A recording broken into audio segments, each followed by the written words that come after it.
Ammonium nitrate, जो ammonium nitrate का जो एक्सप्लोजन हुआ बेरूत में, तो बेरूत में अमोनियम नाइट्रेट का इतना इतना बड़ा एक्सप्लोजन था कि जिसके वीडियो फुटेज मेरे ख्याल से आप सबने कहीं ना कहीं व्हाट्सएप पे देखे होंगे या टीवी में देखे होंगे। तो इतना बड़ा धमाका कैसे हो गया? और तो एक न्यूज है धमाका जिसमें इतने लोगों की मौत, ये आपकी न्यूज है। सेकंड पार्ट सेकंड पार्ट ये है कि वो धमाका कैसे हो गया, अमोनियम नाइट्रेट क्या चीज है, ये बियॉन्ड न्यूज है। धमाका अगर कुछ हुआ तो क्यों हुआ? जो आप लोग सब जर्नलिज्म के स्टूडेंट हैं तो आप सब लोग जानते हैं कि जब भी हम जर्नलिज्म में कोई भी बात करते हैं तो उसमें हम ये बात करते हैं कि कब, कहाँ, क्यों, कैसे। ये पैरामीटर्स हैं जिसमें कि हम पहली सिंगल 2 लाइनों में ये बता देते हैं कि ये कोई भी इंफॉर्मेशन, ये घटना कहाँ घटी, कब घटी, कैसे घटी और क्यों घटी। किसी भी परफेक्ट न्यूज का ये पैरामीटर यही है कि जब हम सारे डब्ल्यूज, जो एक डब्ल्यूज हैं, इनको हम 2 पैराग्राफ में आंसर कर पाए। जिन आंसर को हम 2 पैराग्राफ में नहीं कर पाते हैं उसमें हम आपको इन डेप्थ एनालिसिस देते हैं, यानी कि हम एक स्टेप आगे जाते हैं, न्यूज की कैटेगरी से बाहर निकलते हैं और फिर हम एनालिसिस पर आते हैं। तो मैंने 2 डिवीजन की बात की। नंबर 1, पहली चीज तो न्यूज एंड करंट अफेयर्स, जो कि रेडियो पर आप सुनते हैं, सीधा समाचार, सपाट समाचार। तो जितने डब्ल्यूज हैं वो आपने पता कर लिए और शुरू के 2 पैराग्राफ में हमने सारे डब्ल्यूज को आपने बता दिया। तो अगर हम take an example of Beirut, तो हमने ये बता दिया कि ये इंसिडेंट कैसे हुई, कहाँ हुई, कब हुई और क्या हुआ। अब इसके बाद हम ये बात करते हैं कि what is ammonium nitrate. It's chemical. या अमोनियम नाइट्रेट अगर है तो क्या है, और अमोनियम नाइट्रेट काम करता है तो कैसे काम करता है। तो जो हमारे बहुत सारे स्टूडेंट जिन्होंने केमिस्ट्री अपने पास्ट में पढ़ी होगी वो ये जानते हैं कि ये अमोनियम नाइट्रेट क्या चीज है, अमोनियम नाइट्रेट का धमाका कैसे हो सकता है। तो एक हमने ये एक्सप्लेन किया कि व्हाट इज अमोनियम नाइट्रेट। एक स्टेप हम इस न्यूज में इन डेप्थ एनालिसिस कहते हैं, एक न्यूज और गए और हमने सोचा कि क्या इसका इंडिया कनेक्ट है या नहीं है। इंडिया कनेक्ट, क्या हिंदुस्तान में अमोनियम नाइट्रेट कहां है, ये एक इन्वेस्टिगेशन है। तो हमने न्यूज की फॉर्मेट को एक स्टेप आगे और हम बढ़ गए। तो सेकंड स्टेप पर हमने ये बता दिया कि what is ammonium nitrate and how how it works. Third step ये है कि अमोनियम नाइट्रेट अगर हिंदुस्तान में है तो क्या वो सेफली रखा हुआ है या नहीं रखा हुआ है। सबसे इंपॉर्टेंट ये, तब हमने ये पता किया कि भाई हिंदुस्तान में अमोनियम नाइट्रेट कहां पर है, कितना रखा हुआ है। क्योंकि वहां पर जो अमोनियम नाइट्रेट बेरूत में रखा हुआ था वो 2700 टन, इतनी क्वांटिटी थी, इतना बड़ा बम था। और वो बम, इतना बड़ा धमाका, मुझे नहीं लगता कि नागासाकी और हिरोशिमा के बाद, जिसको मशरूम आप कहते हैं, धमाके के बाद एक मशरूम पैदा होता है। जिन लोगों ने, जिन स्टूडेंट्स ने हमारे नागासाकी एंड हिरोशिमा की पिक्चर्स देखी हैं उन्होंने वो अटैक देखा होगा, कि किस तरह से वो मशरूम बनता है बादल में, और वैसा ही मिलता जुलता मशरूम बेरूत में बना। तो ये हमने एक एग्जाम्पल कोट किया कि किस तरह से हमने 3 फॉर्मेट में न्यूज को आगे कैरी फॉरवर्ड कर दिया। तो पहला, कब, कहां, क्यों, कैसे, सारे डब्ल्यूज आ गए। सेकंड, हमने ये बताया कि what is ammonium nitrate, second angle. Third angle हमने ये बताया कि हिंदुस्तान में क्या कनेक्शन है, एंड और अगर रखा भी है तो कहां रखा है, and is it safe. Safe है। हमारी स्टोरी कंप्लीट हो गई। तो हमने कई फेजेस में इस स्टोरी को कंप्लीट कर दिया। ये एक तरीका। अब एक चैलेंज ये आता है, चैलेंज ये आता है कि डिजिटल मीडियम में हम रेडियो पे क्या करेंगे। Radio is a medium of a sound. Radio is a medium of a sound, and through sound हम एक पिक्चर खींचते हैं, पिक्चर क्रिएट करते हैं। This is radio. कोई भी न्यूज, एंकर अगर टीवी पर आप देखते हैं, एंकर लगातार चीख रहा है breaking news, breaking news, breaking news. Breaking news पर एक टेम्पलेट चल रहा है कि फलानी फलानी जगह पर फलानी फलानी चीज हो गई। बट क्या, द क्वेश्चन इज, क्या हम रेडियो में ऐसा कर सकते हैं? हम कितनी बार कह सकते हैं, कितनी बार कह सकते हैं breaking news, breaking news, breaking news, and what is that breaking news. Note it down कि कोई भी टीवी चैनल जब ब्रेकिंग न्यूज चलाता है तो anchor is repeating the same and single line again and again, and that red template is going on, breaking news, breaking news. तो उसके बाद जाकर, बिकॉज उनकी दिक्कत ये है कि उनके पास आगे कुछ कहने के लिए नहीं है, because all the investigation are, बाकी चीजें की कहानी उनको मालूम ही नहीं है। तो एंकर एंकर हेल्पलेस है, एंकर को सिर्फ दो लाइन स्टोरी मालूम है, there is just only one radio, one train accident. अब ट्रेन एक्सीडेंट का फुटेज नहीं है, तो there is one red template. But in the form of radio, in the form of audio, आप कैसे डील करेंगे उसको? डील करने के लिए आपको अपना अपना विजुअलाइजेशन पावर इस्तेमाल करना पड़ेगा कि कैसे इस तरह की खबरों को आप डील करेंगे। मैं एक एग्जांपल कोट करना चाहता हूं। आई थिंक बहुत सारे लोग, आप लोग जानते होंगे कि एलटीटीई, जो कि बहुत बड़ा मूवमेंट था श्रीलंका में, और उसका जो हेड था प्रभाकरण। तो प्रभाकरण की जब डेथ हुई, तो उस समय I was presenting the program and 7:30 पर अचानक ये खबर ब्रेक हुई कि प्रभाकरण इज डेड, प्रभाकरण मारा गया। तो अब वी डोंट नो, एक सिंगल लाइन की खबर है कि प्रभाकरण इज डेड, प्रभाकरण मारा गया। आपके सामने प्रोड्यूसर ने कहा कि भाई ये this is the biggest news. Yes, this is the biggest news. But हर न्यूज की एक एक सेंसिटिविटी होती है, because if there is no confirmation, हमेशा आप कहेंगे कि देयर इज अ क्लेम। इस तरह के क्लेम है कि प्रभाकरण की डेथ हो गई है, प्रभाकरण मारा गया। तो रेडियो में जिस न्यूज फॉर्मेट की मैं बात कर रहा हूं, तो न्यूज फॉर्मेट बहुत सिंपल है। सबसे पहले हम कॉन्टेक्स्ट की बात करते हैं, सबसे पहले न्यूज की हमने बात की, फिर जरूरी है लिसनर को बताना कि उसका कॉन्टेक्स्ट क्या है, why I am giving this news to you, and how is it important, and how it is related with you. आपसे क्यों जुड़ी हुई है और आपको क्यों जानना चाहिए, आपसे आपको क्यों सुनना चाहिए, ये इंपॉर्टेंट है। तो एक फॉर्मेट आपका न्यूज ब्रॉडकास्टिंग का है, जो न्यूज फॉर्मेट में। अब जब शुरू में रेडियो बनना शुरू हुआ, तो शुरू में आवाजें नहीं होती थी, एक एक्सपेरिमेंट किया गया। तो I think the BBC was the first one, the Pioneer in the radio, जिसने जगह पर जाके लोगों की आवाजों को कलेक्ट करना शुरू किया। सिर्फ करस्पॉन्डेंट अपनी बात नहीं कह रहा है, वहां के जो लोग हैं, जो लोकल लोग हैं, जिसको हम ग्राउंड रिपोर्ट कहते हैं, वहां पर जाना, चीजों को देखना, समझना, उनको रिकॉर्ड करना, और उसके बाद उसको एडिट कर कर अपने लिसनर्स को, या जो भी लोग सुनना चाहते हैं उस पर्टिकुलर न्यूज के बारे में, उसके बारे में बताना। तो इस तरह से शुरुआत हुई ग्राउंड रिपोर्टिंग की। लेकिन इसी के साथ शुरुआत हो गई रेडियो में उन आवाजों का इस्तेमाल करने की, जिसको कि आज हम ग्राउंड रिपोर्ट के नाम से जानते हैं। मुझे लगता है कि आप में बहुत सारे लोगों ने रवीश कुमार की ग्राउंड रिपोर्टिंग की टीवी में देखी होंगी। तो रवीश क्या करते हैं, या कोई भी करस्पॉन्डेंट क्या करता है, और जो कहता है कि मैं यहां पर मौजूद हूं, तो आप ये देखते होंगे कि जब करस्पॉन्डेंट ये बोलता है कि यस आई एम हियर, तो पीछे विजुअल्स चलते हैं, जिसमें आपको वो जगह दिखाई जाती है जो कि कैमरामैन का काम है। But now it is difficult for radio. Radio पर ये आप कैसे एस्टेब्लिश करेंगे कि आप उस पर्टिकुलर, या आप नेपाल में हैं, आप नेपाल गए मान लीजिए, आपने कहा कि I am reporting from Nepal, but it is difficult to show Nepal in radio. Audio में नेपाल कैसे दिखाओगे आप? तो उसका एक बहुत अच्छी ट्रिक है। बिहार में 10 साल पहले एक फ्लड आया था, बहुत बहुत बड़ा फ्लड था, अभी के फ्लड के मुकाबले, मतलब बहुत ज्यादा बड़ा था। ऋषभ अवस्थी है, उन्होंने जवाब दिया है वहां के लोगों से बात करके, बिल्कुल सही है।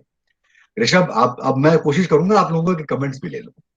तो जब आप वहां के लोगों से बात करते हैं, तो जब मैं इंडिया से नेपाल बॉर्डर में प्रवेश कर रहा था, व्हेन आई वाज एंटरिंग, मैंने अपना माइक निकाला और सिर्फ मैंने एक वहां के लोकल बंदे से पूछा कौन सी जगह है ये, और उसने तुरंत एक्सप्लेन कर दिया कि क्योंकि मैं अगर खुद कहूंगा, तो again there is a credibility, वहां पर भी क्रेडिबिलिटी है।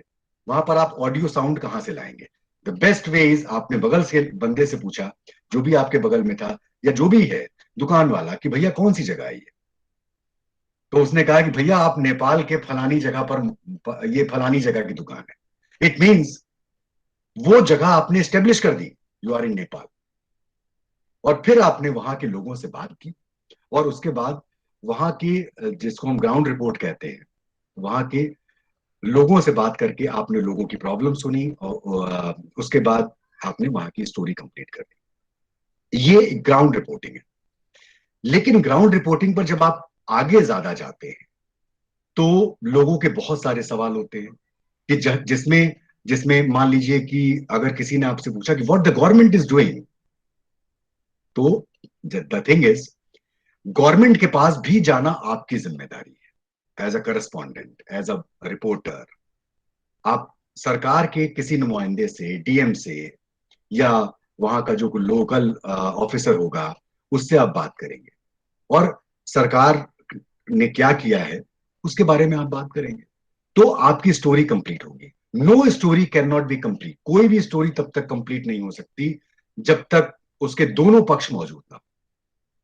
बेस्ट, जिसको हम जर्नलिज्म का पहला फंडा मानते हैं कि स्टोरी आपकी बायस नहीं होनी चाहिए। Story should be, must be balanced. और बैलेंस्ड कैसे होगी? बैलेंस्ड करना बहुत डिफिकल्ट है, क्योंकि पता चला कि आप दूसरे से बात करना चाहते हैं और दूसरा आदमी है ही नहीं, तो आप कैसे बैलेंस करेंगे? लेकिन लेकिन आप लगातार कोशिश करेंगे कि आप सेकंड, जो जिसको हम कहते हैं जो दूसरा पक्ष है, उसको हम ला पाए। नहीं ला पाते हैं, बहुत बार टाइमलाइन होती है, मतलब डेट और टाइम कंस्टेंट होते हैं, तो स्टोरी तो एयर पे जाएगी, लेकिन हम ये कहेंगे कि वी ट्राइड अवर बेस्ट, हमने बहुत कोशिश की। मगर जो सरकारी नुमाइंदे थे, जो गवर्नमेंट रिप्रेजेंटेटिव थे, उन्होंने हमसे बात नहीं की, तो भी हम कोशिश करेंगे कि हम उसको रिप्रेजेंट करें। इसी तरह से ये मैं आपको बता रहा हूं कि how to do reporting in a audio manner, कैसे हम ऑडियो में रिपोर्टिंग करें। मैं थोड़ा सा एक सिनेरियो बताता हूँ। Take an example of election coverage. TV पर तो इलेक्शन आपने कवरेज देखा होगा कि आपने करस्पॉन्डेंट घूमने लगा, किसी भी कॉन्स्टिट्यूंसी में चला गया, वहां पर हमने बात कर ली। लेकिन कॉन्स्टिट्यूंसी में अगर रिपोर्टिंग के टाइम पर इंपॉर्टेंट ये है कि अगर आपने एक पॉलिटिकल पार्टी के किसी नेता का इंटरव्यू किया, अगर आपने एक नेता का इंटरव्यू किया पॉलिटिकल पार्टी, चाहे वो बीजेपी हो चाहे कांग्रेस हो, तो you should complete your reporting with the another aspect. यानी कि आपको, अगर बीजेपी का आप इंटरव्यू कर रहे हैं, आपकी ड्यूटी है कि आप कांग्रेस के कैंडिडेट से भी आप रिपोर्टिंग पे उसको भी लेंगे। इसका मतलब ये कि आप कोशिश करेंगे कि आप उस रिपोर्टिंग को बैलेंस करें। तो ये सेकंड एस्पेक्ट है, ये एक तरीका है रिपोर्टिंग का। अगर रेडियो के और मैं नया आयाम आपको, डॉक्यूमेंट्री, डॉक्यूमेंट्री जिसको हम फीचर कहते हैं, डॉक्यूमेंट्री बनाना एक आर्ट है। डॉक्यूमेंट्री, रेडियो डॉक्यूमेंट्री जिसको आप कहते हैं, कि मैं बार बार कहता हूं कि रेडियो वो चीज है जो कि आपको कानों से दिखाई दिलवा दे। यानी कि कानों से, आंख से तो सब देखते हैं, कानों से कौन देखता है भाई? रेडियो में चैलेंज यही है कि कानों से अगर आप देख पा रहे हैं तो आपका जो टारगेट है वो कंप्लीट हो गया। अगर आपने, आपके बोलने में इतना विजुअलाइजेशन है, और कैसे विजुअलाइजेशन, छोटी छोटी चीजों से विजुअलाइजेशन होता है।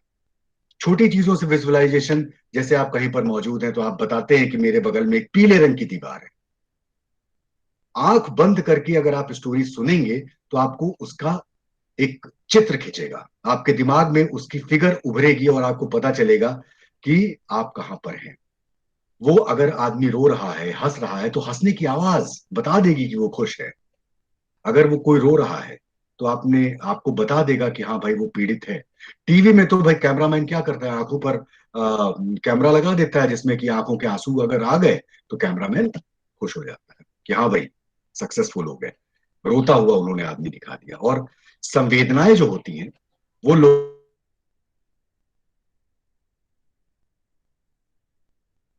रेडियो का जो बेसिक पर्पस है लोगों को अपने साथ जोड़ना, कहानी सुना के अपने साथ जोड़ना। कितने लोगों ने, मेरे ख्याल से बहुत सारे लोगों ने, ये हमारे जो कहानी एक आती है एक चैनल पर, कितने लोगों ने, बहुत सारे लोगों ने कहानी सुनी होगी।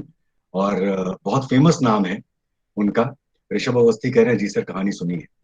बहुत सारे लोगों ने कहानी सुनी होगी। तो ये जो कहानी है, नीलेश मिश्रा, मैं उनका जिक्र कर रहा हूँ। तो नीलेश मिश्रा का ये जो एक्सपेरिमेंट है कहानी का, लेकिन मैं आपको बताना चाहूंगा कि ये नीलेश मिश्रा का कोई पहला एक्सपेरिमेंट नहीं है। ऑल इंडिया रेडियो आज से 25 साल पहले एक प्रोग्राम करता था, गीतों भरी कहानी। ये एक्सपेरिमेंट उस समय हो चुका है। गीतों भरी कहानी का फॉर्मेट भी यही था कि एक हम कहानी सुनाते थे और कहानी के बीच में गाने चलते थे। तो that is a same format, जो कि चूंकि रेडियो का रिवाइवल एफएम ने किया और लोग कहानी सुनना चाहते हैं। कहानी इसलिए सुनना चाहते हैं कि उससे आप अपने आप को रिलेट कर पाते हैं। और मुझे लगता है कि हमारे जो यंग स्टूडेंट्स हैं, इनमें बहुत सारे लोग लव स्टोरीज बहुत सुनते होंगे, लव स्टोरीज बहुत काम करती है, और लव स्टोरीज में सबका दिल कहीं ना कहीं जरूर टूटता है। तो जब आप अपने आप को रिलेट करते हैं, किसी की अगर सक्सेसफुल स्टोरी है, लव स्टोरी, आप सुनना चाहते हैं उसको, और स्टोरी में उस कहानी का पूरा खाका खींचा जाता है। नीलेश मिश्रा उस खाके को खींचते हैं। ऑल इंडिया रेडियो ये काम 25 साल पहले कर चुका है। ऑल इंडिया रेडियो पर मैं एक प्रोग्राम करता था, ओनली फॉर ब्रोकन हार्ट्स। उस समय मैं यूनिवर्सिटी के हॉस्टल में रहता था, और वो कहानी सिर्फ टूटे दिलों की कहानी थी। और वो कहानी के लिए मैं कहीं से कोई अलग से प्लॉट नहीं लाता था, मैंने सिर्फ अपने दोस्तों की कहानी सुनाई, जिनके रोज कहीं ना कहीं दिल टूट रहे थे। और वो इतनी सक्सेसफुल स्टोरीज थी, क्योंकि लोग रिलेट करते थे, उसमें खुशी भी आती थी। कैसे कैसे अगले दिन मॉर्निंग क्लास से पहले आप तैयार होते हैं जाने के लिए, क्यों? क्लास करना है वो तो सेकेंडरी है, मिलना है वो इम्पोर्टेंट है, ये कहानी है। तो स्टोरी स्टोरी आप जब सुनाते हैं तो ये एक पार्ट है कहानी कहने की कला। जब तक आप कहानी को जिएंगे नहीं, तब तक आप कहानी को कह नहीं पाएंगे। जब तक आप फील नहीं लाएंगे, तब तक आप कहानी नहीं कह पाएंगे। तो जो नीलेश की कहानी आप सुनते हैं, उनको अपना अपना उसमें अपना इनपुट, और साथ में इमेजिनेशन। रेडियो के साथ सबसे इंपॉर्टेंट चीज है इमेजिनेशन। जब तक आप चीजों को कल्पना में नहीं सोचेंगे, तब तक उसका स्केच नहीं खींच पाएंगे। और रेडियो का बेसिक पर्पस स्केच खेलना है, स्केच बनाना है। तो ये एक अनदर फॉर्मेट है कहानी, जिसको आप सुनते हैं तमाम चैनल पर, और बहुत जल्दी हम भी ये कहानी ला रहे हैं। इसके अलावा documentaries, documentaries is another format of radio. Hiroshima की कहानी, हिरोशिमा में क्या हुआ था। लेकिन मोटे तौर पर देखिए आप, चाहे वो डॉक्यूमेंट्री हो, या न्यूज हो, या रिपोर्टिंग हो, ये सारी की सारी चीजें कहानियां हैं। All of them are stories. इनके हमने नाम बदल दिए हैं सिर्फ, लेकिन है क्या?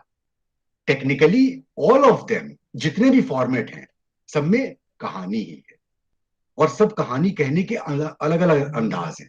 डॉक्यूमेंट्री जो हम बनाते हैं, डॉक्यूमेंट्री एक्चुअलिटीज पर बेस्ड होती है, यानी कि असली लोगों की आवाजें, असली असली चीजें उसमें, असली लोगों की आवाजें आपको सुनाई देती हैं। जब आप डिस्कवरी पर डॉक्यूमेंट्री बनाते हैं, देखते हैं, तो आपको आपको दिखता है कि हाँ भाई ये चाहे वो एनिमल प्लेनेट की डॉक्यूमेंट्री हो, और उसमें अगर हिंदी है, तो ऑडियो में जब आप डॉक्यूमेंट्री कन्वर्ट करेंगे तो और दिक्कत। तो में तो आपको पूरा स्केच बनाना पड़ेगा, क्योंकि टीवी है, टीवी में तो दिखेगा, पीछे विजुअल्स दिखेंगे, ऑडियो में कैसे डॉक्यूमेंट्री बनाएंगे? चैलेंज वहां पर है।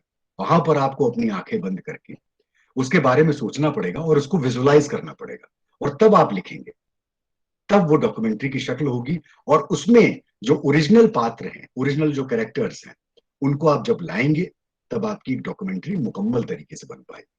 और वो डॉक्यूमेंट्री आप सुनवाएंगे और लोग सुनेंगे उसको। तो ये एक डॉक्यूमेंट्री फॉर्मेट है। एक और फॉर्मेट की बात कर लेता हूं, और वो फॉर्मेट है ड्रामा। ड्रामा बहुत सारे लोग सुनते होंगे। ड्रामा अभी तक रेडियो में बहुत कम चैनल हैं जो कि रेडियो में ड्रामा, मतलब TV, sorry, all India radio को छोड़कर ड्रामा किसी के पास नहीं है। क्योंकि ड्रामा में आर्टिस्ट आते हैं, किसी भी आर्टिस्टों को एक साथ लाना पड़ता है। और ऑल इंडिया रेडियो का जो ड्रामा डिवीजन है, उसने बहुत ड्रामा बनाए हैं। जितने आप ड्रामा आपने सोचे नहीं होंगे, जितनी कहानियां आपने, जो बड़े बड़े लेखक हैं, उनका उनके जो आर्टिकल्स हैं, जो उन्होंने स्टोरीज लिखी हैं, उनका ड्रामा, उनका नाट्य रूपांतरण हुआ, और एक से एक अच्छे आर्टिस्टों ने उसको परफॉर्म किया। तो ड्रामा में भी मान लीजिए कि एक एक्टर, मान लीजिए कि एक कैरेक्टर है, वो कमरे में जा रहा है, तो रेडियो पे कैसे पता चलेगा कि कमरे में जा रहा है? तो वहां पर आपको फुट स्टेप लगाने पड़ेंगे, वहां बताना पड़ेगा कि हाँ ये चलने की आवाज है। वहां पर आपको इम्पैक्ट देना पड़ेगा, आवाजों का इस्तेमाल करना पड़ेगा। तो ये एक फॉर्मेट है ड्रामा का। अगर मान लीजिए कि दो कैरेक्टर आपस में लड़ रहे हैं, मैं बहुत ही छोटा सा एग्जांपल बता देता हूँ आपको, बहुत इंटरेस्टिंग है। आप में से बहुत सारे लोगों ने एस एम जहीर साहब का नाम सुना होगा, या एस एम जहीर या कीमती आनंद, इनका नाम सुना होगा। ये रेडियो के बहुत बड़े आर्टिस्ट हैं, और टीवी के बहुत बड़े आर्टिस्ट हैं। और तो और ये मेरे ख्याल से माचिस फिल्म में भी थे, बहुत सारी फिल्मों में काम किया। तो एक एक एक ड्रामा हम लोग प्ले रिकॉर्ड कर रहे थे। उस प्ले का नाम था आजादी की अमर गाथाएं, स्वाधीनता की अमर गाथाएं।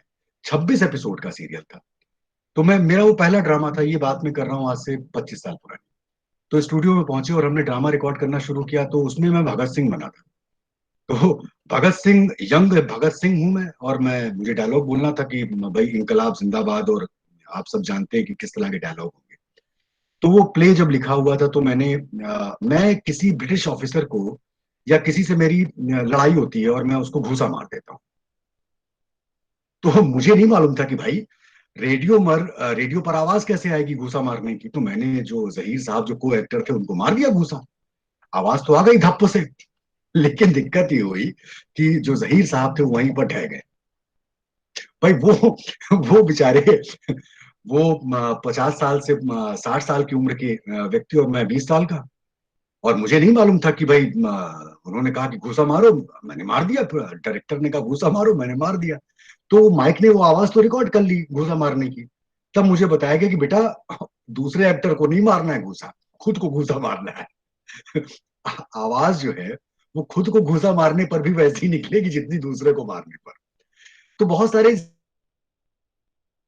से थप्पड़ मारना, तो उसमें एक्टर खुद को मार रहा होता है, चट चट चट।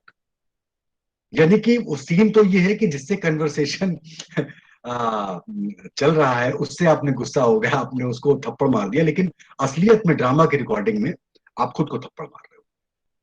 तो ये बहुत सारे मैंने आपको संक्षेप में बता दिया। अब जिन एक्सपेरिमेंट की हम बात कर रहे हैं आजकल, हम जो नए प्रयोग कर रहे हैं, आजकल की जो दुनिया है वो पॉडकास्ट की दुनिया है। और पॉडकास्ट में हम नए तरीके से प्रोग्रामिंग कर रहे हैं। और आज का जो जमाना है वो एफएम पर जो हम सुन रहे हैं वो तो है ही है, इससे एक स्टेप आगे बढ़ गया है। यानी कि आज जो हम बात कर रहे हैं वो पॉडकास्ट की। पॉडकास्ट का मतलब कुछ नहीं है। पॉडकास्ट हम कितने आसानी से कोई भी प्रोग्राम, चाहे वो डॉक्यूमेंट्री फॉर्मेट का प्रोग्राम हो या लोग कन्वर्सेशन कर रहे हो, बात कर रहे हो, उसको हम रिकॉर्ड करते हैं एक प्रोग्राम की शक्ल में। और पॉडकास्ट एक ऐसा फॉर्मेट है, तो पॉडकास्ट एक ऐसा फॉर्मेट है जिसमें आप कभी भी उस प्रोग्राम को दोबारा डाउनलोड करके सुन सकते हैं। तो अपनी सुविधा के हिसाब से सुनिए। और ये जितने एक्सपेरिमेंट, जितने मैं फॉर्मेटिंग की बात कर रहा हूँ, जितने मैंने तरीके के प्रोग्राम आपको बताए, इन सब पर आज तमाम जो चैनल्स हैं, रेडियो चैनल्स हैं, इसकी इस पर प्रोग्राम कर रहे हैं। और मतलब नए नए एक्सपेरिमेंट लगातार कर रहे हैं। और अब मुझे लगता है कि अब मैं अपनी वाणी को विराम दे दूं और ये मंच आप लोगों को दूं, ताकि अगर आप में से कुछ कन्वर्सेशन, जो मैंने कहा कि संवाद एक तरफा नहीं दो तरफा होना चाहिए, तो अब जो है जी सर। ये जी सर। क्रमशः आप सवाल पूछें और मैं एक एक करके आपका जवाब देता हूँ। जी सर। जो प्रश्न पूछना चाहते हैं अपना माइक ऑन करके पूछ लें। सर के पास थोड़ा वक्त है तो आप अपनी आवाज सुना लें। आपको मैं पूछूंगी, पूछ के तो फिर आपको लगता है हमें बोलने का चांस नहीं मिला। कौन प्रश्न पूछना चाहता है अपना माइक ऑन करें, नमस्कार। नाम बताएं और प्रश्न पूछें। Yes sir. यस सर, अनुराग। मैं अनुराग कुमार बोल रहा हूँ, फर्स्ट ईयर का स्टूडेंट हूँ। यस जी सर, नमस्कार आपको। सर पहला क्वेश्चन, यस जी सर, अनुराग, जब हम बात करते हैं, जब भी हम कोई स्टोरी राइट करते हैं नमस्कार। और उस जगह पे जाते हैं, लेकिन आपने एक चीज बताया कि वहां पे हमें लगभग मतलब दोनों पक्षों का होना जरूरी है। लेकिन कभी कभी हम एक पक्ष हमारे पे इतना हावी हो जाता है, इतना हमें प्रेशराइज करता है कि नहीं मेरा ही बात, आप मुझे ले जाइए, उनका बात नहीं सुनिए। इस तरह की चीजें मीडिया को खासकर ये चैलेंजेस एक्सेप्ट करना पड़ता है। तो ये बिल्कुल कैसे हम बिल्कुल। अपने बैलेंस कर अ, पाएंगे? अनुराग, आपकी आवाज रुक। Yes sir. Yes sir, I am audible. जी जी। तो अनुराग देखिए, आपके पास एक, जब आप एक जर्नलिस्ट के रूप में, रेडियो जर्नलिस्ट के रूप में कहीं पर पहुंचते हैं, ये दबाव हमेशा रहता है। ये दबाव हमेशा रहता है कि एक पक्ष आपको इतना प्रभावित कर देता है, इतना प्रभावित कर देता है कि आप दूसरे पक्ष की बात को सुनना ही नहीं चाहते और सुनने की कोशिश भी नहीं करते। कई बार ऐसा होता है। और दूसरी चीज ये, अगर मान लीजिए दूसरा पक्ष जानने की कोशिश भी करते हैं, तो पहला पक्ष इतना दबाव बना देता है कि आपको दूसरे पक्ष की बात सुनने ही नहीं देता है। लेकिन एक रिस्पॉन्सिबल जर्नलिस्ट के नाते ये जिम्मेदारी आपकी है कि आप दूसरा पक्ष जाने बगैर अपनी रिपोर्ट को कंप्लीट ना करें। अगर अगर अगर आपको ऐसा कभी करना भी पड़ता है तो कोशिश करें कि उस रिपोर्ट को दो भागों में बांट दें, जिसमें पहली रिपोर्ट में पहला पक्ष आ जाए और दूसरी रिपोर्ट में, क्योंकि आप उस पक्ष को जुगाड़ नहीं पाए हैं और उस पक्ष पर आप बैठेंगे भी नहीं, तो उसका सबसे अच्छा तरीका ये कि या तो सिंगल रिपोर्टिंग करें और सिंगल रिपोर्टिंग में दोनों पक्ष शामिल हो जाएं। लेकिन जो बेसिक सवाल आपका ये है कि भाई कभी कभी दूसरा पक्ष मिलेगा ही नहीं, या पहला ही पक्ष इतना प्रभावी हो जाएगा कि दूसरे पक्ष की आप बात ही नहीं सुन पाओगे, तो उस पक्ष को आप अगले में जगह दें। और अगर मान लीजिए कि किसी तरह से वो संभव हो ही ना, तो भी कम से कम एक पत्रकार के तौर पर ये आपका दायित्व है कि उस बात को अपनी रिपोर्टिंग में कहें कि ये सिर्फ एक पक्ष है, दूसरा पक्ष हमने जानने की कोशिश की और दूसरा पक्ष हमें उपलब्ध नहीं हो पाया। सर जी मेरा नाम यस सर, अभिषेक शर्मा है। धन्यवाद। मैं आपसे थैंक यू पूछना सर। चाह रहा हूँ कि जैसे जो रेडियो और जो हमारा और विजुअल वाला माध्यम होता है टीवी, तो उसमें रेडियो में काम करने वाले जो लोग होते हैं उनको ऐसा नहीं लगता आपको कि बहुत ज़्यादा मेहनत का काम होता है? कोई आर्टिस्ट लगते हैं किसी चीज़ को बनाने के लिए, कोई इमेज क्रिएट करनी है तो उसको करने के लिए फुल आर्टिस्ट का काम होता है, फिर आप उसको विजुलाइज कराते हैं, मतलब जो भी एंकर होता है उसको विजुलाइज कराता है। तो आने वाले टाइम पे रेडियो चीज़ें चेंज करता है, जैसे कि अभी आपकी हमने रिपोर्ट देखी थी, जो कोरोना वाली रिपोर्ट थी, चाइना से जो जो न्यूज़ लेके आए थे, तो उसमें काफ़ी सारे विजुअल्स भी लगाए गए थे, मतलब पीछे में बैकग्राउंड में आपका वॉइस ओवर था और आगे जी विजुअल्स लगाए गए थे। तो आने वाले टाइम पे मतलब रेडियो को क्या क्या बदलाव करने चाहिए, जैसे जैसे जैसे जैसे डिजिटल हो रहा है युग और लोग अब एप्पल जी पॉडकास्ट सुन रहे हैं, बहुत सारे पॉडकास्ट आ गए, तो पॉडकास्ट और जी रेडियो और ऑडियो विजुअल्स ये दो मतलब ये एक दूसरे से कैसे अलग हैं, और रेडियो को क्या इंक्रीज करना चाहिए, क्या बढ़ाना चाहिए? देख मुकुल मुकुल देखिए, आपने जिस प्रोग्राम की बात की वो प्रोग्राम दुनिया जहान है और हर हफ्ते हम एक प्रोग्राम को पॉडकास्ट के रूप में बनाते हैं। वो जो मुकुल, वो जो प्राइम प्रॉपर्टी है वो पॉडकास्ट की प्रॉपर्टी है, वो रेडियो ऑडियो प्रॉपर्टी है। और मैं इसको रेडियो नहीं कहूंगा, मैं इसको ऑडियो प्रॉपर्टी कहूंगा। तो उसमें उसमें हमने उसमें क्या किया कि फुटेज वगैरह लगा के उसको वीडियो डिजिटल प्रॉपर्टी भी बना दिया। ओके अभिषेक, अभिषेक ठीक है। तो अभिषेक, हमने उसको विजुअल प्रॉपर्टी बना दिया है, यानी कि अगर आप विजुअल भी देखना चाहते हैं तो ये भी आप देख लीजिए। अगर आप सिर्फ ऑडियो सुनना चाहते हैं, अगर मान लीजिए सिर्फ आप पॉडकास्ट आप सुनेंगे, तो आपको उस वीडियो को देखने की जरूरत नहीं है। वो प्रॉपर्टी जो है वो अपने आप में कंप्लीट है। हमने अपनी रीच को बढ़ाने के लिए, कि कुछ लोग देखना चाहते होंगे तो भैया देख लो, कुछ लोग जो नहीं देखना चाहते हैं, जो सिर्फ सुनना चाहते हैं, पॉडकास्ट सुनना चाहते हैं, उनके लिए वो पॉडकास्ट है। तो बेसिकली एक ही प्रॉपर्टी को हमने डिजिटल तरीके से बना के दो प्रॉपर्टी बना दी है, ताकि जो विजुअल देखना चाहते हैं विजुअल देख ले। और ये एक एक्सपेरिमेंट है, बेसिकली ये एक्सपेरिमेंट है मतलब किसी भी डॉक्यूमेंट्री के लिए एक एक्सपेरिमेंट ये भी करना होता है कि आपकी रीच कैसे बढ़ेगी। जब हम आपसे बात कर रहे हैं या आपके लिए कुछ कर रहे हैं, तो वो चीज आप तक तो कम्युनिकेट हो ही। भाई ऑडियो सुनने वाले मान लीजिए 4 लोग हैं और वीडियो देखने वाले 5 और मिल गए हमको, तो प्रॉब्लम क्या है? तो इसलिए हमने उसका एक डायमेंशन और खोल दिया, इसलिए ये एक्सपेरिमेंट किया गया और ये एक्सपेरिमेंट बहुत सक्सेसफुली चल रहा है। सर जय। मैं सेकेंड ईयर से आपसे पूछना चाह रहा हूँ क्वेश्चन। हाँ राहुल राहुल मंडल। जी राहुल। आप तो सर मेरा थैंक यू मैम। सर मेरा क्वेश्चन ये है कि जैसे कि रेडियो से पहले तो किसी का कोई ध्यान नहीं रहता, फिर मन की बात प्रोग्राम आने की वजह से लोगों का ध्यान रेडियो की तरफ चला गया। अगर इस तरह का प्रोग्राम अगर नहीं होता, मन की बात जैसा कोई प्रोग्राम, तो रेडियो किस हालत में होता, उसकी कंडीशन किस तरह होती? जी देखिए, ये जो आपका सवाल है ना, मन की बात आने से पहले भी रेडियो था। रेडियो रेडियो रेडियो ब्रिटिश सरकार ने भारत में बनाया। ऑल इंडिया रेडियो जो था वो पहले ब्रिटिश सरकार चलाती थी, जब इंपीरियल मतलब जब हम कॉलोनियल पार्ट थे, औपनिवेशिक युग में जब हम रहते थे, जब भारत आजाद नहीं था। जब तो यानी कि आजादी से पहले ऑल इंडिया रेडियो बना, आजादी से पहले बीबीसी लंदन बन गया। पहले वो हिंदुस्तानी सर्विस होती थी और बाद में हिंदी सर्विस अलग हो गई और उर्दू सर्विस अलग हो गई। ऑल इंडिया रेडियो जब अलग हुआ तो जो हिस्सा पाकिस्तान में पहुंचा वहां रेडियो पाकिस्तान बन गया और जो हिंदुस्तान में रहा वो ऑल इंडिया रेडियो कहला गया।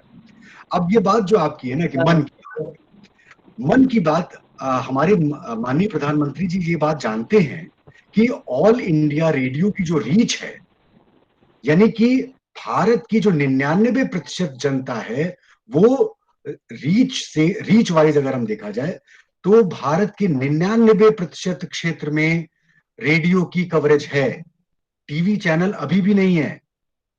तो जब आप रीच की बात करते हैं, रेडियो हमेशा जो है वो टीवी से ऊपर रहेगा। रेडियो में ना हींग लगनी है ना फिटकरी लगनी है, रेडियो में पैसा नहीं खर्च होना है, रेडियो मुफ्त में आप सुनते हैं, ठीक है। एक जमाने में ठीक है, तो रेडियो एक सस्ता और ऐसा ऐसा साधन है जिसमें आपका कुछ जा नहीं रहा और इसकी जो रीच है वो भारत की 99% जनता तक रीच है, भारत के 99% एरिया को कवर करता है। इसलिए हमारे माननीय प्रधानमंत्री जी को मालूम है कि अगर उनको अपनी बात कम्युनिकेट करनी है तो उनको ऑल इंडिया रेडियो आना पड़ेगा। इसलिए मन की बात कार्यक्रम जनता से संवाद करने के लिए जो उन्होंने प्लेटफॉर्म चुना वो मन की बात चुना। ये आप जानते हैं, आप तो मन की बात का एग्जाम्पल दे रहे हैं। ये बताइए कि क्रिकेट की कमेंट्री ज्यादा कहाँ सुनी जाती है? ऑल इंडिया जब टीवी चैनल नहीं था तो आपको कौन बताता था कि भाई गावस्कर ने छक्का मार दिया और बहुत तेजी से दौड़ते हुए चले जा रहे हैं? दाई अच्छा, कमेंट्री में अंतर है। कमेंट्री में ये कि रेडियो की कमेंट्री सुनो, टीवी का स्विच बंद कर दी। समझ आ रहा है ना? तो रेडियो की कमेंट्री आपको बताइए कि मारा है कि पीछे कहां मारा है। मगर टीवी की कमेंट्री में कमेंट्रेटर को ये कहने की जरूरत नहीं है कि वो स्टंप आउट हुआ है या कैच बिहाइंड है। रेडियो की कमेंट्री में कमेंट्रेटर आपको बता देगा कि लॉग ऑन शॉट है या मिडफील्ड पर है या कहां पर क्या है। तो ये है, तो रेडियो पहले भी था। रेडियो लेकिन ये आजकल के टाइम, लेकिन ऑल इंडिया रेडियो की तरफ उतना ध्यान नहीं जा रहा था, तो रिवाइवल जो है वो एफएम चैनल ये क्वेश्चन था रेडियो कि जिस वजह से मन की बात की वजह से लोग ऑल इंडिया रेडियो की तरफ, आज के लोग जो आज जी। आ रहे हैं वापस से, उसको ऑल इंडिया रेडियो की तरफ जा रहे हैं आज के जमाने के लोग। पहले के जमाने की बात तो वो तो सही थी, क्योंकि आज के लोग जो दूसरे को सुन रहे थे जैसे रेड एफएम को, तो उस चलो वजह ठीक है से राहुल, मैं ये ठीक है क्वेश्चन बना राहुल। था ये क्षितिज आज के लोग। नमस्ते क्षितिज नमस्ते राव सर, मेरा नाम क्षितिज है। मैं क्षितिज राव, सेकंड ईयर हाँ या जर्नलिज्म का विद्यार्थी वो हूँ। आवाजें एक साथ मिक्स हो सर गई। मैं आपसे ये हाँ पूछना चाहता हूँ कि आज की डेट में आपको मेरी आवाज आ रही है सर? हाँ हाँ। सर मैं ये पूछना चाहता हूँ कि आज की डेट में रेडियो के सामने क्या क्या चुनौतियाँ हैं और भविष्य में रेडियो का रोल क्या रहने वाला है, रेडियो जर्नलिज्म का रोल क्या रहने वाला है, और आज की डेट में क्या चुनौतियाँ जो रेडियो फेस कर रहा है, रेडियो जर्नलिज्म। जी जी, देखिए पहली चुनौती तो रेडियो की ये है कि एक तो मतलब ये चुनौती कोई आज की चुनौती नहीं है, ये पुरानी चुनौती है, थोड़ी सी आजकल ज्यादा बड़ी हो गई है। रेडियो में जर्नलिज्म कोई नहीं कर रहा, सबसे बड़ी चुनौती ये है। रेडियो में मतलब जो जो जिसको हम पत्रकारिता कहते हैं, रेडियो में पत्रकारिता की जो है वो धीरे धीरे चुनौती, बड़ी चुनौती हो गई है कि ना तो आज के समय में रेडियो के पत्रकार, रेडियो सिर्फ स्पेसिफिक रेडियो पर जो पत्रकार है वो नहीं है। पहली चीज ये क्योंकि ऑल इंडिया रेडियो और बीबीसी को छोड़कर वो इस तरह का काम नहीं कर रहा। उसकी मजबूरी है क्योंकि भारत सरकार ने जो न्यूज है, न्यूज को एफएम पर अनुमति नहीं दी है, तो they can not broadcast news on FM partners. मतलब जो एफएम चैनल है, रेड एफएम है या दूसरे चैनल हैं, तो जब तक ये प्रस्ताव सरकार के पास है, सरकार को विचार करना है, तो जब तक रेडियो की पत्रकारिता नहीं होगी, ठीक है। अभी जो है कुछ चैनल्स ने शुरू किया, जैसे कि आज तक ने अपना रेडियो प्रोग्राम शुरू किया, तो जर्नलिज्म शुरू हो गया। चुनौती इस बात की है कि जो रेडियो पत्रकारिता है उसमें लोगों की रिपोर्टिंग नहीं हो रही, और दूसरी चुनौती में हर चीज को ऑडियो विजुअल बना दिया गया है कि भाई एक पत्रकार जब जा रहा है तो वीडियो भी लेके वही आ जाएगा और वही बंदा ऑडियो भी ले आएगा। तो ये एक साथ एक आदमी स्पेसिफिक नहीं रहा है कि आप सिर्फ रेडियो का काम करते हैं तो सिर्फ रेडियो का काम करते हैं। अगर आप रेडियो का काम करते हैं तो आज की तारीख में आपको टीवी भी करना पड़ेगा, डिजिटल काम करना पड़ेगा, आपको ऑनलाइन कॉपी भी लिखनी पड़ेगी, तो 3 काम आप एक साथ करेंगे। तो एक चैलेंज ये है, आप सिर्फ और सिर्फ रेडियो का काम नहीं करेंगे। तो और ऐसे में आपके पास टाइम नहीं होता कि आप वही स्टोरी टीवी पर भी बना दें, और वही स्टोरी आप रेडियो के लिए भी कर दें, और वही स्टोरी आप ऑनलाइन के लिए भी कर दें। तो एक चैलेंज ये है। लेकिन जो आने वाला भविष्य है वो पॉडकास्ट का जमाना है इस समय। अब वो दौर गया जब जब एफएम चैनल पर लोग गाने सुनते थे। अब क्या है कि इंफोटेनमेंट है, तो अब वो चीजें वो वापस रिवाइव हो रही हैं, जैसे ड्रामा रिवाइव हो रहा है, डॉक्यूमेंट्री बनने लगी है, कम बन रही है। और अब जो टाइम है वो पॉडकास्ट का है, आने वाला जो टाइम वो पॉडकास्ट का होगा, जिसमें कि different different program, different different तरीके से प्रोग्रामिंग होगी। सर मेरा नाम मुकुल जी शर्मा है, मैं 3rd सेमेस्टर का जी मुकुल। छात्र हूँ। सर जैसे आपने अभी क्रिकेट कमेंट्री की बात की, तो अभिषेक ने जो सवाल पूछा था, मैं उसी से जोड़ के एक सवाल पूछना चाहता हूँ कि जब 1983 में जब इंडिया वर्ल्ड कप जीती थी, तो उस टाइम रेडियो का प्रसार प्रभाव ज़्यादा था और बाकी मीडियम्स इतने ज़्यादा पावरफुल नहीं थे। और लेकिन 2011 में जब हम एक विजुअल इमेजरी जो पब्लिक के दिमाग में है, वो वानखेड़े में महेंद्र सिंह धोनी जो लास्ट में छक्का लगाते हैं, वो सबने देखा। तो वो एक पॉपुलर इमेजरी रेडियो कैसे तैयार कर सकता है आज के ज़माने में, when it is very difficult to not get information in first place। Information पाना आसान नहीं है, इंफॉर्मेशन को ना पाना आसान है, कम आसान है। तो वो पॉपुलर इमेजरी कैसे एक खाली ऑडियो के मोड से आज के इतने हाइपर कनेक्टेड ज़माने में रेडियो कैसे तैयार कर सकते हैं? देखो मुकुल, जो आपका सवाल है ना, ये जो आज का समय है वो बेसिकली ये सारी चीजें एक दूसरे से जुड़ी हुई हैं। मतलब अब जो जमाना है वो ना पूरा ऑडियो नहीं और पूरा वीडियो भी नहीं। आज का जमाना डिजिटल है, और डिजिटल प्लेटफॉर्म की जब आप बात करते हैं तो उसमें ऑडियो भी आता है, उसमें वीडियो भी आता है। अभी मैंने एक एग्जांपल दिया दुनिया जहान का, जो हमारे स्टूडेंट थे जो बात कर रहे थे कि मैंने वो आपका प्रोग्राम सुना और देखा, उसमें तो वीडियो भी है और उसमें ऑडियो भी है। तो ये आपकी सुविधा पर डिपेंड करता है। आज के टाइम पर कोई भी चीज अलग से सेपरेट नहीं रहेगी, ये बात आप समझ लीजिए। लेकिन सेपरेशन कहां पर होगा? जहां पर जैसे आपने छक्के की बात की, ठीक है, तो जो छक्का बना, जो जो टीवी का फुटेज है वो अपनी जगह पर आइकॉनिक इमेज है, लेकिन जो कमेंट्री उस समय रेडियो पर हो रही थी वो कमेंट्री भी आज भी उतनी ही आइकॉनिक है, वो हमेशा रहेगी। इसलिए, और तमाम इससे पहले जब तक टीवी नहीं था, उससे पहले तो सिर्फ रेडियो ही था, अब तो चीज बदल गई। लेकिन ये चीजें एक दूसरे से जुड़ गई हैं, ऑडियो और वीडियो जुड़ा हुआ है। इसलिए ये सेपरेट नहीं है, ये दीवार नहीं है कि ये खाका जो है, ये ढांचा रेडियो का शुरू होता है और यहाँ पर खत्म हो जाता है और यहाँ पर वीडियो शुरू हो जाता है। नहीं, ये जमाना डिजिटल जमाना है, ये चीजें साथ चलेंगी और साथ ही आगे चलेंगी। इसलिए दोनों एक दूसरे के पूरक बनेंगे, न कि दूसरे, मतलब एक दूसरे को कॉम्प्लीमेंट करेंगे ये ऑडियो और वीडियो। न कि ऐसा नहीं होगा कि ऑडियो सिर्फ अलग चलेगा और वीडियो अलग चलेगा। पहली चीज ये। एक एग्जांपल और देना चाहता हूं, जो रेडियो के प्लेज हैं, क्या आप उन प्लेज की तुलना, उन क्लासिक प्लेस की तुलना जो रेडियो पर आपको प्लेस सुनाई देते हैं ऑल इंडिया रेडियो पर, या मान लीजिए बहुत सारे हवा महल एक प्रोग्राम आता था जमाने, पता नहीं शायद विविध भारती पर आता होगा, यस सर, 5 मिनट का हंसी मजाक का एक प्रोग्राम आता था। क्या आप उसको, जो रेडियो का नाटक है, ड्रामा है, उसका कंपैरिजन आप कसौटी जिंदगी से कर सकते हैं क्या, जो 365 दिन आता है? नहीं कर पाएंगे। इसलिए वो रेडियो का जो ड्रामा है वो अभी भी क्लासिकल ड्रामा अलग है, और जो टीवी का जो सीरियल है वो अलग है। दोनों एक दूसरे को कॉम्प्लीमेंट करेंगे। आपको अगर टीवी का सीरियल देखना है, आप टीवी सीरियल देखिए, लेकिन अगर आपको मान लीजिए हिमांशु जोशी का लिखा हुआ प्ले पढ़ना है, सुनना है, तो फिर आपको प्ले सुनने के लिए आपको ऑल इंडिया रेडियो सुनना पड़ेगा। सर एक ऋषभ अवस्थी का सवाल है, उसका बड़ा प्रैक्टिकल सा सवाल है कि वेतन मतलब वेतन कम है शायद जर्नलिज्म में, तो वो कैसे, और महंगाई इतनी ज्यादा है, तो वो सिर्फ रेडियो जर्नलिज्म कैसे कर सकते हैं? देखिए वेतन तो दोस्त हर जगह कम है ऋषभ, वेतन जहां पर आप शुरुआत करते हैं, तो प्रिंट मीडिया में भी बहुत कम वेतन है। प्रिंट मीडिया में, हिंदी प्रिंट मीडिया में तो हिंदी प्रिंट मीडिया की तो हालत आप जानते ही हैं।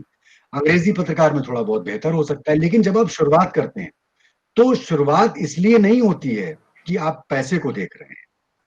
शुरुआत करने के लिए आपको पैसा नहीं, आपको मौका चाहिए, और जब आपको मौका मिले तो उसको आप पकड़ लीजिए, क्योंकि जब आपको एक मौका मिलेगा तो उसमें आप अपने आप को सिद्ध करेंगे।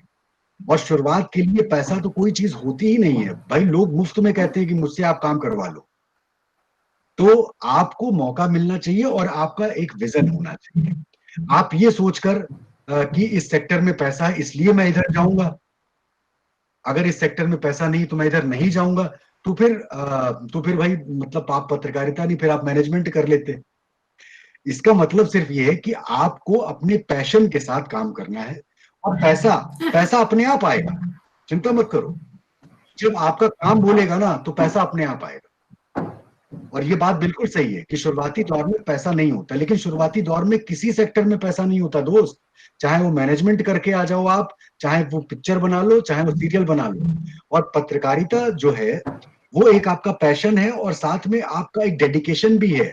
आप समाज के प्रति एक जज्बा भी होता है ना, कि भाई आप लोगों को जागरूक भी करना चाहते हैं, लगता है यार कुछ डिफरेंट करना चाहिए, तो सेवा भी है, ठीक है। लेकिन वो भी है कि भाई सेवा भी भूखे पेट नहीं होगी, ये भी बात सही है, तो पेट भी भरा होना चाहिए। लेकिन मोटे तौर पर जवाब ये है कि डरिए मत, पैसा कहीं नहीं है। पैसा कमाने के लिए तो यार बहुत बहुत तरीके पड़े हुए हैं, लेकिन ये कि एक टाइम आएगा जब पैसा भी आएगा। और शुरुआत हमेशा कच्ची होती है, पक्की नहीं होती है। सर एक अक्षता का सवाल है कि आपके अनुसार रेडियो में आगे अब क्या इनोवेशन है हम कर सकते हैं? ये सॉरी क्या, मैं सुन नहीं पाया, आवाज क्लैश कर गई थी। अक्षता का कहना है, उसका सवाल है कि आप रेडियो में हम आगे इनोवेशन क्या कर सकते हैं? रजत, बच्चों को प्रश्न दो ना अपने आप। अक्षता, यू कैन आस्क योरसेल्फ। अक्षता इस वो तो चाहिए नहीं अब यहाँ। यस सर, पूछिए अपना प्रश्न। मैं अक्षता सिंह हूँ, 3rd सेमेस्टर DSJ में स्टूडेंट। सर मेरा क्वेश्चन ये था कि आपके अनुसार अब हम आगे रेडियो में क्या इनोवेशंस कर सकते हैं, मतलब किस किस जगह और इनोवेशंस कर सकते हैं जिससे और लोगों तक पहुंचे, मतलब रीच बहुत ज्यादा है लेकिन बना रहे उस रीच में। जो मैंने पहले भी बताया अक्षिता, कि इस समय जो सबसे ज्यादा एक्सपेरिमेंट चल रहा है वो पॉडकास्ट का चल रहा है। और दूसरी चीज ये है कि इतने प्रोग्राम्स अवेलेबल हैं। इतने प्रोग्राम में आप मान लीजिए कि एक प्रोग्राम है, BBC का एक प्रोग्राम है विटनेस। मान लीजिए कि आपने कोई ऐसी घटना देखी, या मान लीजिए कि अभी कुछ दिनों पहले मैंने श्रीधर साहब का एक इंटरव्यू किया, जिन्होंने मेट्रो ट्रेन चलाई, ठीक है। आज की तारीख में वो जीते जागते एक हमारे पास विटनेस है। ऐसे प्रोग्राम्स जो आने वाले टाइम में सिर्फ और सिर्फ आर्काइव बन जाएंगे। जो चीज आज आप देख रही हैं, तो आज आप जो देख रही हैं ना, वो उस चीज को अगर आप कैच करेंगी तो ये जमाना आपने देखा है, इस जमाने को हमेशा याद रखेंगी। और आगे आने वाले 25 साल बाद, 50 साल बाद, आज की ये जो हमारी क्लास है ना, ये आर्काइवल हो चुकी होगी। जो हम आपसे बात कर रहे हैं ना, वो भी एक इतिहास हो जाएगा। और हम कहेंगे कि कोरोना काल में जब ऑनलाइन क्लासेस चला करती थी, जब हम ऑनलाइन लेक्चर दिया करते थे, तो ये भी इतिहास है। तो बहुत सारे इनोवेशन, तो उस समय आज से 20 साल बाद जब हम एक प्रोग्राम बनाएंगे,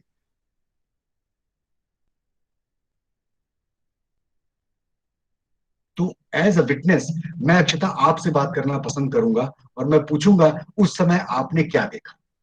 तो आज का जो आज है वो कल इतिहास बन जाएगा, और ये भविष्य भी है।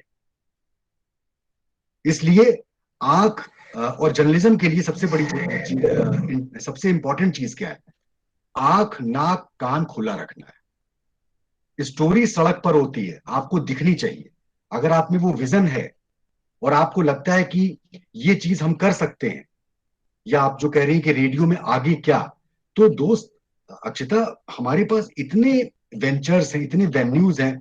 आपको सिर्फ सोचना है, और सिर्फ ये सोचना है कि हम नया क्या कर सकते हैं। एफएम चैनल पर मेरे ख्याल से बहुत सारे लोगों ने, आप लोगों ने बउआ सुना है? बउआ सुना है? कितने लोगों ने सुना है? बहुत लोगों ने सुना होगा। बउआ यस सुनते सर, हैं, यस या यस वो सर, मुर्गा सुना है। मुर्गा, और ये सब क्या एक्सपेरिमेंट है, आपको हटाने के लिए किया जा रहा है। यस एक सर। कहानी ऐसी भी, हाँ सॉरी, हाँ आरजे रौनक के अभिषेक शर्मा ने लिखा। तो ये क्या है, ये सब एक्सपेरिमेंट है, ये सारे एक्सपेरिमेंट के तौर पर शुरू हुए थे, एस्टेब्लिश हो गए। और जब ये शुरू हुआ था तो वो मुर्गे से शुरू हुआ था, मुर्गा कुकड़ू, और एक एंकर होते थे मेरे ख्याल से, या तो शमशीर राय लूथरा थे, या एक दूसरे थे, उन्होंने शुरू किया था। आज हर चैनल पर वो प्रोग्राम है, 5 मिनट के लिए आता है। आजकल एक प्रोग्राम ये कौन सा प्रोग्राम है,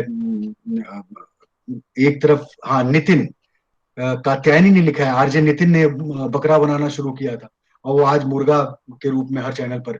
तो बेसिकली आइडिया आपको सोचना है और क्लिक क्लिक करना है। आज हर चैनल पर कुछ दिनों बाद कहानियों का एक प्रोग्राम होगा। रेडियो मिर्ची पर एक कहानी का शो चल रहा था, साइमा मंटो की कहानियां सुना रही थी, तो उन्होंने भी कहानी उठा लिया। आज इस समय ड्रामा किसी पे भी नहीं है, आने वाले टाइम पर हर चैनल पर ड्रामा आ जाएगा। आने वाले हर आने वाले टाइम में हर चैनल पर कोई ना कोई देखिएगा डॉक्यूमेंट्री भी आ जाएगी। तो कठिन काम जरूर है, लेकिन डायमेंशंस हमेशा खुले हुए हैं। सर आपकी कल्पनाशीलता है, इमेजिनेशन, सोचते क्या है आप।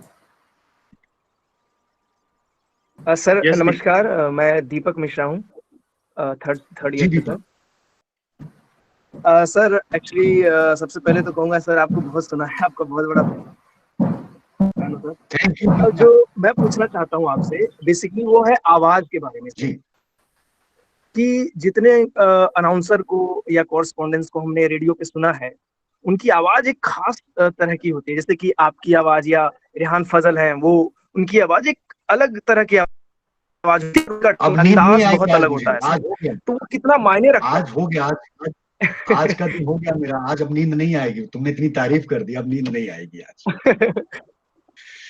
तो दीपक, बोलने का एक बात कहना कितना मायने जी दीपक, थोड़ा सा आवाज कट गई तुम्हारी, फिर से पूछ लो। सर, मैं ये कह रहा था कि ये जो अंदाज है बोलने का सर, और जो आवाज है वो कितना मायने रखता है, और इसको किस तरह से इम्प्रूव किया जाए सर, आपके लेवल तक कैसे पहुंचा जाए सर, ये जानना है सर। हो गया भाई दीपक, हो गया, थैंक यू सो मच, आज मेरा काम हो गया भाई। तो इसमें इसमें जिसको कहते हैं ना कि ये जो कल्चर है, दो चीजें हैं। आवाज को आप लोग कहते हैं कि भाई आवाज को बनाना चाहिए, नहीं, आवाज को बनाना नहीं चाहिए, बी नेचुरल। हर किसी को अमीन सयानी बनने की जरूरत नहीं है बहनों भाइयों, नहीं, कोई जरूरत नहीं है। आप जब अपना काम करेंगे ना, तो आपकी आवाज ही आपकी पहचान बन जाएगी। किसी को कॉपी करने की बजाय आप अपनी स्टाइल खुद डेवलप कर लें। और इसमें बस थोड़ा सा देखिए, आवाज का टेक्सचर नहीं बदला जा सकता। आजकल तो वैसे टेक्निकली इतनी इतनी चीजें हैं कि टेक्सचर भी आप बदल देंगे। एडिटिंग में इतनी चीजें अवेलेबल हैं कि अगर आप सिंगर नहीं है तो सलमान खान भी गाना गा रहे हैं भाई। तो सब चीजें बदल सकती हैं, लेकिन आवाज का टेक्सचर बदलना बड़ा मुश्किल काम है। लेकिन जो अंदाज होगा, वो अंदाज तो आप अपना पैदा कर लेंगे। इंटरेक्टिविटी आप कैसे करेंगे, आवाज आपकी नेचुरल है, और अपना अपना एक तरीका आप डेवलप कर लेंगे। तो मतलब अमीन सयानी ने अपनी आवाज बनाई नहीं है, या उन्होंने किसी का अंदाज कॉपी नहीं किया, आज लोग उनको कॉपी कर रहे हैं। ठीक है, मैं बहुत ऑप्टिमिस्टिक होकर ये बात कह रहा हूं कि आप जब अपना अंदाज खुद बनाएंगे तो लोग आपको कॉपी करेंगे, मैं भी करूंगा। सर, मेरा एक सवाल है सारे धन्यवाद स्टूडेंट सर। के लिए। जैसे दीपक ने सवाल किया कि आवाज आपकी तरह कैसे हो जाए, जो बहुत आपकी आवाज सटीक है रेडियो के लिए, और जो खनकती हुई आवाज जिसको कहते हैं वो है। तो वॉइस मॉड्यूलेशन के लिए स्टूडेंट को क्या करना चाहिए, जिनकी आवाज वो चाहते हैं कि वो रेडियो पे काम करे, पहला ये। और दूसरा कि रेडियो में जॉब प्रोस्पेक्ट वेरियस लेवल पे क्या है, ये आप हम सबको बताएं स्टूडेंट।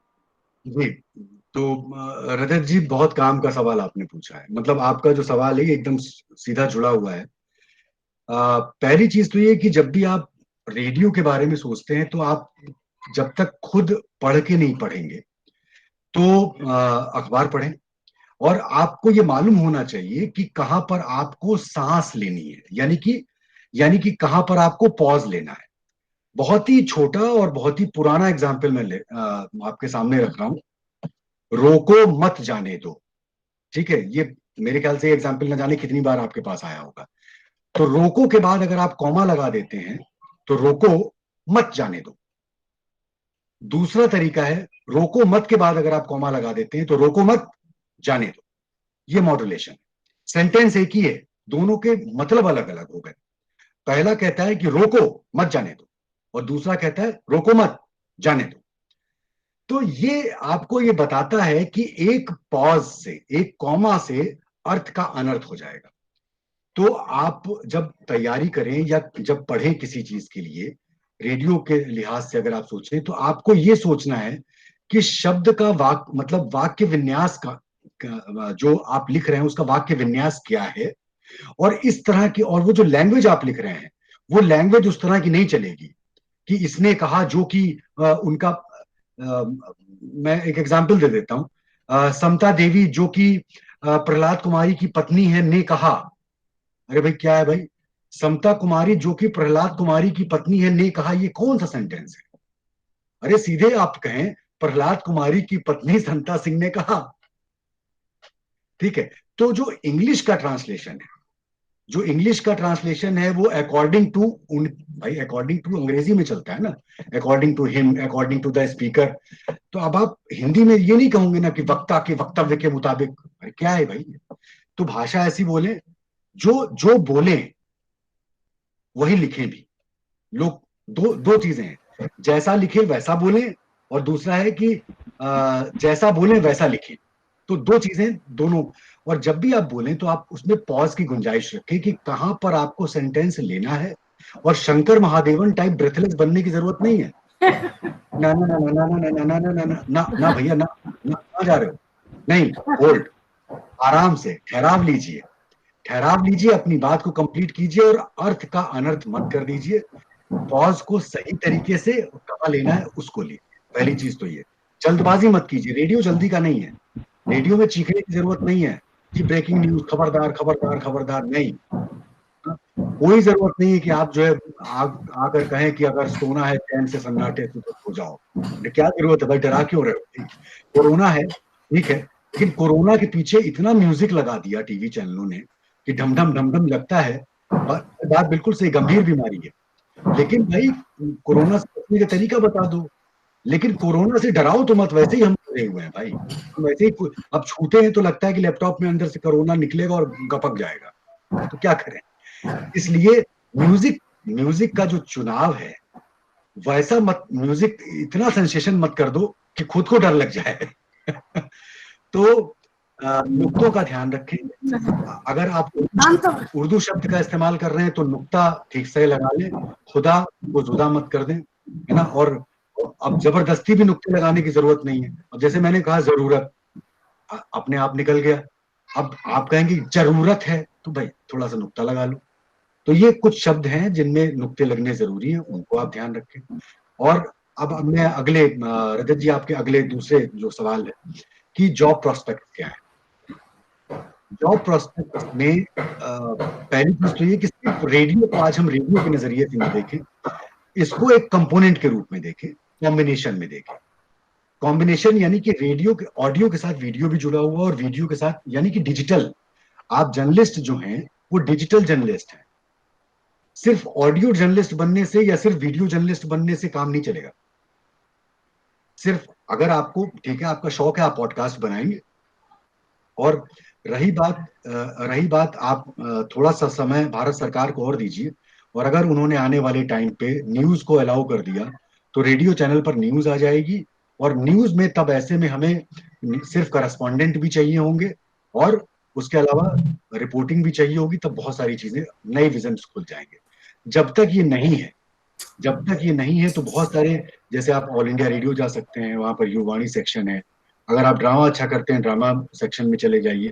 और ऑल इंडिया रेडियो तो एक ऐसी जगह है जहां पर जाना बहुत आसान है, हर कोई जा सकता है। ऑडिशन अगर आपने आपका नुक्ता चीनी सही तो वो नुक्ताचीनी नहीं करेंगे, आपको ले लेंगे। सर अब आखिर में मैं आरके सिंह सर आपसे 1 मिनट, राजनंदिनी 1 मिनट। आरके सिंह सर एक क्वेश्चन पूछना चाहते हैं। आरके सिंह सर आप पूछे। RK Singh sir. हाँ यस मैडम। ना मेरा माइक असल में अनम्यूट नहीं था। सबसे पहले तो मैं नमस्कार कहता हूँ सर। मेरा नाम आरके सिंह है और मैं farmer engineer in chief Doordarshan से रहा हूँ, लेकिन सारी जिंदगी नमस्कार, सारी जिंदगी जो है वो आकाशवाणी में ही बीती है और प्रोग्राम वालों के साथ में ज्यादा रहा हूँ। और शायद आप मेरे ससुर को जानते होंगे, डॉक्टर समर बहादुर सिंह, जिन्होंने कि मानस गान जो किया था और वो अल्टीमेटली डीडीजी रिटायर हुए थे बॉम्बे से। और मेरी वाइफ जो है वो न्यूज पढ़ती थी। जब कैलाश बुधवार लोग आपके लंदन में थे, उस समय हम लोग 5 साल के डेपुटेशन पे नैरोबी में थे, वॉइस ऑफ केन्या। तो हमारी मुलाकात भी हुई है कैलाश बुधवार से। और रेहान फजल तो खैर जब मैं दे दूं, कुछ समय पहले ही पिछले महीने ही उनका देहांत हुआ। किसका सर? कैलाश बुधवार जी का अभी कुछ समय पहले। हाँ अच्छा। ओहो so sorry sir, so sorry. और रेहान से तो खैर हमारे वो मेरे पैक्स थे जब मैं सुपरिटेंडिंग इंजीनियर था लखनऊ में, और उनकी वाइफ ऋतु राजपूत भी वहीं पर थी। यस, डॉक्टर ऋतु राजपूत से हम लोग बहुत क्लोज रहे हैं। अब खैर ये तो हो गया। जहां तक मेरा अपना सवाल है, मैंने आपको इंजीनियरिंग तो बता दिया, लेकिन मैं आकाशवाणी से सन 63 से जुड़ा हुआ हूँ। मैं 63-64 में आकाशवाणी का अप्रूव्ड ड्रामा आर्टिस्ट हूँ। आप शायद, और उसके बाद में हमें नहीं मालूम था पटना में वगैरह सबके साथ काम किया होगा जी उस समय बहुत से लोग। लेकिन जब वो मुखिया जी और गौरी बहन और सब, जो हम तो बच्चे थे उस समय, आई वॉज ए चाइल्ड। और अभी जो डिप्टी चीफ मिनिस्टर हैं बिहार के, वो भी हमारे बहुत, उनका बड़ा भाई और हम दोनों ने लव कुश ड्रामा वगैरह बहुत सारे किए हैं। खैर ये तो हुई हमारी बात। उसके बाद मालूम नहीं था कि, और मेरी वाइफ जो है वो न्यूज नैरोबी में भी पढ़ती थी और यहाँ भी अभी तक पढ़ती थी। अब उन्होंने एज के कारण उन लोगों ने मतलब वो किया, otherwise she is one of the very famous news reader, Usha Singh के नाम से पढ़ती थी न्यूज। सर मैं मुद्दे पर आता हूँ। ये तो खैर थोड़ा सा इंट्रोडक्शन टाइप हो गया। जहां तक लोग कहते हैं कि साहब रेडियो एक तरह से दूरदर्शन आ गया तो रेडियो अब चला गया, और ये बिल्कुल मैं आप ठीक कह रहे थे कि रेडियो न तो कभी गया है और न कभी जाएगा। रेडियो की जो इंपॉर्टेंस है उसको बनाए रखने में हमें भी कुछ करना होगा। और इसको मैं एक एग्जांपल देकर के बताना चाहूंगा कि मैं लखनऊ में सुपरिटेंडिंग इंजीनियर था और मेरे स्टेशन डायरेक्टर आर.डी. राम थे। और उस समय दूरदर्शन में पता नहीं अशोक प्रियदर्शी जो थे वो ऑफिसर थे, जो कि गवर्नर को मोतीलाल वोरा जी को रिकॉर्डिंग के लिए लाने वाले थे दूरदर्शन और आकाशवाणी में। अब पता नहीं किसने उनके कान भर दिया, किसने उनको ज्यादा पढ़ा दिया। उन्होंने कहा सर इनको आकाशवाणी जाने की तो जरूरत ही नहीं है, आप, उन्होंने हमारे स्टेशन डायरेक्टर को भी कह दिया, और आप बस यही कह दीजिए वो लोग यहाँ आएंगे, दूरदर्शन से ऑडियो ले लेंगे। पता नहीं हमारे स्टेशन डायरेक्टर महोदय भी जो है वो मान गए। मेरे पास बात आई तो मैंने फ्लैटली उसको मना कर दिया और मैंने कहा सर मैं इस रिकॉर्डिंग को अप्रूव नहीं करूंगा, मैं साइन नहीं करूंगा, और अगर आपको अपने इस पर करवाना है तो आप बेशक जो भी करना है आप कर सकते हैं। वो थोड़ा घबराए भी, वो कहे कि नहीं सब आपको तो इन्वॉल्व होना पड़ेगा। तो मैंने कहा सर देखिए रेडियो और टीवी ये दो अलग चीजें हैं। और उन्होंने जो अशोक प्रियदर्शी थे, बेचारे अब नहीं है, वो बाद में पीएमओ में भी रहे, बहुत सीनियर आईएएस ऑफिसर थे, वो आए, मतलब मेरे को बुलाया कि भाई आरके सिंह तुम्हें क्या प्रॉब्लम है, जब ये लोग करने के लिए तैयार हैं यहाँ से ऑडियो। मैंने कहा सर मैं तो नहीं करूंगा, क्योंकि इससे ऑडियो, तो कहते हैं अच्छा ऐसा करो मोतीलाल जी जो है अपना मेकअप करवा रहे हैं, तुम ही जाकर के डील कर लो। मैंने कहा बिल्कुल। उन्होंने सोचा कि वो ये कहेंगे तो मैं डर जाऊंगा और मान जाऊंगा। मैंने कहा सर बिल्कुल। तो वो अपना मेकअप करवा रहे थे, मैं उनके पास में जाकर के हाथ जोड़ करके खड़ा हो गया। तो कहने लगे यस। मैंने कहा सर मैं आरके सिंह हूं, मैं आकाशवाणी से आया हूं और कुछ अर्ज करना चाहता हूं आपसे। तो उन्होंने कहा, मैंने कहा सर आपकी ये रिकॉर्डिंग रेडियो पर भी जाएगी। और अच्छी बात यह है कि उस समय दूरदर्शन कोई बहुत ज्यादा, कानपुर और लखनऊ बस ऐसे ही कुछ थे स्टेशन, बाकी कुछ भी नहीं था। मैंने कहा सर देखिए रेडियो जो है वो पूरे यूपी में, क्योंकि वो यूपी के गवर्नर थे, तो मैंने इंडिया की बात नहीं की, मैंने सिर्फ यूपी की बात की। मैंने कहा सर देखिए यूपी में कितने लोग हैं जो कि गांव में बैठ करके सब जगह आपका ये ब्रॉडकास्ट सुनेंगे, और सर ज्यादातर लोगों का जो रेडियो होता है उसमें मसाला कमजोर हो जाता है। मैंने जानबूझ करके बैटरी को मसाला कहा, क्योंकि वहां लैंग्वेज वही हुआ करती थी। तो उससे क्या हो, सोचिए आपकी अगर ये आवाज जाएगी तो वहां जाते जाते और ज्यादा क्षीण हो जाएगी, और वो चीज नहीं आ पाएगी जो गवर्नर के ब्रॉडकास्ट में आनी चाहिए। देखिए साहब वो बहुत शार्प थे, उन्होंने कहा आप बिल्कुल बात ठीक कर रहे हैं, बताइए क्या। मैंने कहा सर कुछ नहीं, आप घड़ी देख करके सिर्फ 20 मिनट के लिए, यहां तो आप घंटों रहेंगे, आप 20 मिनट के लिए हमारे टॉक स्टूडियो में आ जाइए, हम आपको 15 मिनट के अंदर, थोड़ा सा 5 मिनट 7 मिनट ज्यादा लगेगा, चाय पीना चाहेंगे तो अच्छी बात है, नहीं तो हम आपको फ्री कर देंगे। साहब उन्होंने बिना कुछ सोचे अशोक प्रियदर्शी को बुलाया और कहा कि बस मैं यहाँ की रिकॉर्डिंग खत्म करके और आकाशवाणी जा रहा हूं। मैंने उनको समझाया, मैंने कहा सर देखिए दूरदर्शन में विजुअल जो है वो प्राइमरी चीज है, और जो ऑडियो है वो सेकेंडरी चीज है, और यहाँ का जो ऑडियो होगा वो स्टूडियो बड़ा है तो यहाँ का ऑडियो हॉलो हो जाएगा, और हमारा जो स्टूडियो है वो टॉक के लिए डिजाइन किया हुआ है, वहां पर आवाज और यहाँ की आवाज में जमीन आसमान का फर्क होगा, और क्वालिटी में भी बहुत ज्यादा फर्क होगा। सर मैं ये सिर्फ कहना चाहता हूं कि उन्होंने मेरी बात मान करके और वो आए और उन्होंने हमको रिकॉर्ड की। हमें चाहिए कि जहां तक रेडियो का महत्व है, मैंने अपनी जिंदगी में हर जगह मैंने ये माना है, अभी भी जब मैं पढ़ाता हूं या मीटिंग कहीं पर भी, मैं मानता हूं कि रेडियो अगर कोई डिस्कशन करना चाहे कि रेडियो की जो अपनी विशेषताएं हैं, जो आपने भी कुछ कैरेक्टरिस्टिक्स बताई, और पिक्चर यही इनमें से कुछ चीजों में पढ़ाता भी हूं, रेडियो अपने आप में बहुत अच्छा है। और जहां तक डिजिटलाइजेशन का सवाल है, अब तो रेडियो एक प्लेटफॉर्म नहीं कई प्लेटफॉर्म्स पे आने लग गया है। अब तो रेडियो और भी ज्यादा, चाहे वो ओटीटी हो, चाहे वो सेटेलाइट हो, चाहे वो डिजिटल माध्यम हो, और उसमें जो क्वालिटी है वो अपने अलग होगी। और जैसा कि रेडियो तो हर एक की जेब में है आजकल, मोबाइल सबके पास में है, तो ये इस तरह की चीजें, मेरी रिक्वेस्ट ये है, और मैं नए बच्चों को जो जर्नलिज्म के मेरे पास आते हैं, मैं उनको पढ़ाता हूँ, उनसे भी मैं कहूंगा कि आप रेडियो के महत्व को समझिए। क्योंकि कई बार कोई क्लास में ये बोल देता है, अरे सर आप क्या रेडियो पढ़ा रहे हैं, ये तो गया, अब तो खाली टीवी है। तो फिर उनको 10 मिनट तक मुझे बताना पड़ता है, बोलना पड़ता है कि टीवी और रेडियो में क्या अंतर है। एनीवे, ये मैं कहना चाहता था, सॉरी टाइम लेने के लिए। अच्छा सर आप बिल्कुल सही कह रहे हैं जी। सर आखिर में अब आप इसको थोड़ा वाइंड अप करेंगे। अभिनव जैन फटाफट अपना प्रश्न पूछे, और फिर आखिर में उसके बाद चित्रा पूछे। कौन है, कौन कह रहा है ये? राजनंदिनी, चलिए राजनंदिनी पूछिए, आप पहले पूछिए। Hello sir.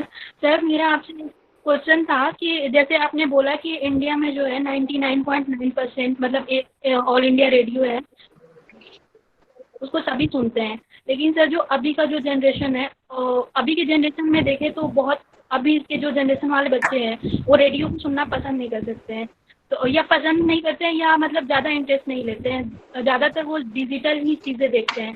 तो सर अगर एज अ जर्नलिस्ट स्टूडेंट और एज अगर मैं उसमें कैरियर पर्सनली अगर बनाना चाहती हूँ, तो सर उसमें कौन सी ऐसी चीज़ होगी जो अपने आप में सुधार लाना बहुत ज़रूरी है, ताकि मतलब ताकि जो रेडियो है ना वो रेडियो का काम ही करे, मतलब रेडियो को जाना जाता है आवाज़ से, तो वो आवाज़ से ही पहचाना जाए, ना कि फिर वीडियो करके एज अ टीवी या फिर डिजिटल की तरह हम उसको जानें। देखिए, जो आप ये बात कह रही है ना कि आज कितने लोग रेडियो सुनते हैं, भाई ये बताइए कि कितने लोग जब आप में से तमाम लोग जब ड्राइव करते हैं तो क्या टीवी देख के ड्राइव करते हैं? नो सर, टीवी नहीं सर, इंटरनेट या यूट्यूब यही सब है जो डिजिटल ज्यादा चल रहा है। वही मैं कह रहा हूँ ना, नहीं, ये जो पहली चीज आपने कही कि लोग, जो आज का युवा है, जो यूथ है, वो रेडियो सुनना नहीं चाहता, वो रेडियो सुन नहीं रहा, पसंद नहीं कर रहा। तो मेरा एक काउंटर आर्गुमेंट ये है कि कार चलाते समय, बस में सफर करते समय, या फिर कहीं आते जाते लोग टीवी देख के तो ड्राइव नहीं कर रहे ना। FM चैनल सुन रहे हैं। सर लेकिन आजकल बहुत सारा ऐसा ऐप आ गया है तो वो लोग उस पे ज्यादा प्रेफर करते हैं, ना कि रेडियो पे करते हैं। तो कहीं नहीं, ना ऐसा कहीं नहीं है। रेडियो डिक्लाइन हो रहा है ना इसके वजह से। नहीं, ऐसा नहीं है। समय समय की बात है। हर हर हर बार क्या है, एक वक्त का एक दौर होता है। ठीक है, जब नया नया टीवी चैनल आया तो उस समय सिर्फ एक टीवी था भाई। जब भारत में एशियाड हुए उस समय तक ब्लैक एंड व्हाइट ट्रांसमिशन होता था, फिर कलर ट्रांसमिशन होने लगा। पहले सिर्फ ऑल इंडिया रेडियो था, उसको कोई चैलेंज नहीं था। FM आया। FM पहले एक जमाने में रेडियो सिलोन लोग सुना करते थे, कोई नहीं सुनता था। ऑल इंडिया रेडियो सब सुनते थे। फिर रेडियो ऑल इंडिया रेडियो से थोड़ा सा आप आगे बढ़े, इतने चैनल खुल गए। फिर आप AIR FM पर आ गए। AIR FM के बाद AIR FM गोल्ड खुल गया।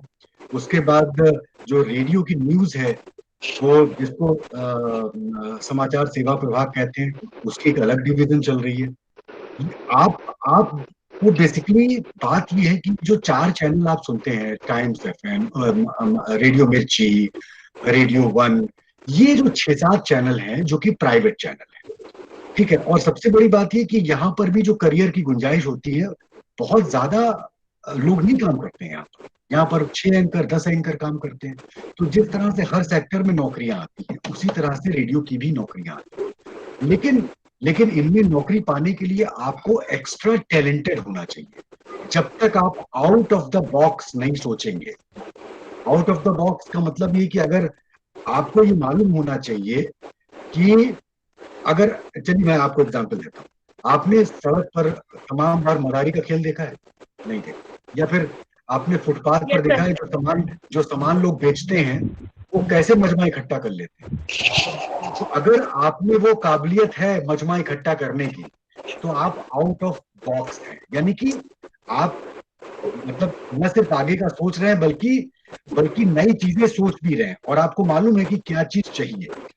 तो जब आप लोगों को अट्रैक्ट करते हैं, तो मैं बार बार ये कहना चाहता हूं कि जब आप में कुछ खासियतें ऐसी होंगी जो आपको लीग से अलग हटकर खड़ा कर देंगी, और जब आप लीग से अलग हटकर खड़े हो जाएंगे, तब आपका करियर आगे, जिसको कहते हैं, आगे अपने आप उड़ान भरने लगेगा।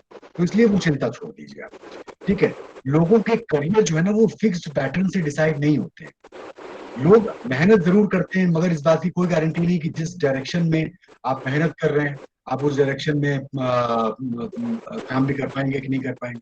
मैंने खुद कभी नहीं सोचा था कि मैं रेडियो में चला जाऊंगा। मैं तो UPSC के एग्जाम की तैयारी कर रहा था, तो रेडियो में क्या कर रहा हूं? तो करियर आपका, आप कई बार आप अपना करियर बनाते हैं, लेकिन कई बार आपका जो करियर है अपने आप दिशाएं लेता है। इसलिए मुझे लगता है कि उस पर इतना सोचने की जरूरत नहीं है। वर्तमान पर आप फोकस करिए कि आप जो आज कर रहे हैं बेहतरीन तरीके से करें, पूरी शिद्दत के साथ करें। रास्ते जो है अपने आप खुल जाएंगे। चाहे रास्ता अगर एक भी रास्ता होगा ना, तो भी तो कोई आदमी टॉप करता है ना, वो एक ही होता है। तो वो जगह आपके लिए। Thank you sir. Abhinav Jain जल्दी से प्रश्न पूछिए। Yes ma'am. आखिर में चित्रा का, उसके बाद हम इसको बंद करेंगे। बस अभिनव पूछिए आप, चित्रा, इसके बाद हम इसको वाइंड अप करेंगे। समय काफी हो चुका है। पूछिए अभिनव।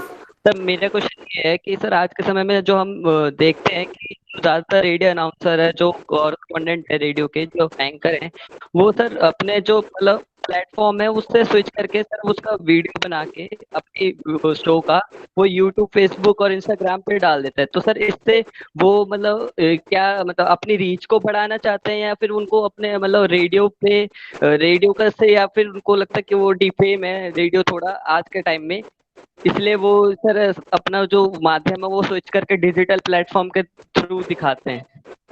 सर बेसिकली अभिनव, इसमें देखो, इसमें 2 चीजें हैं।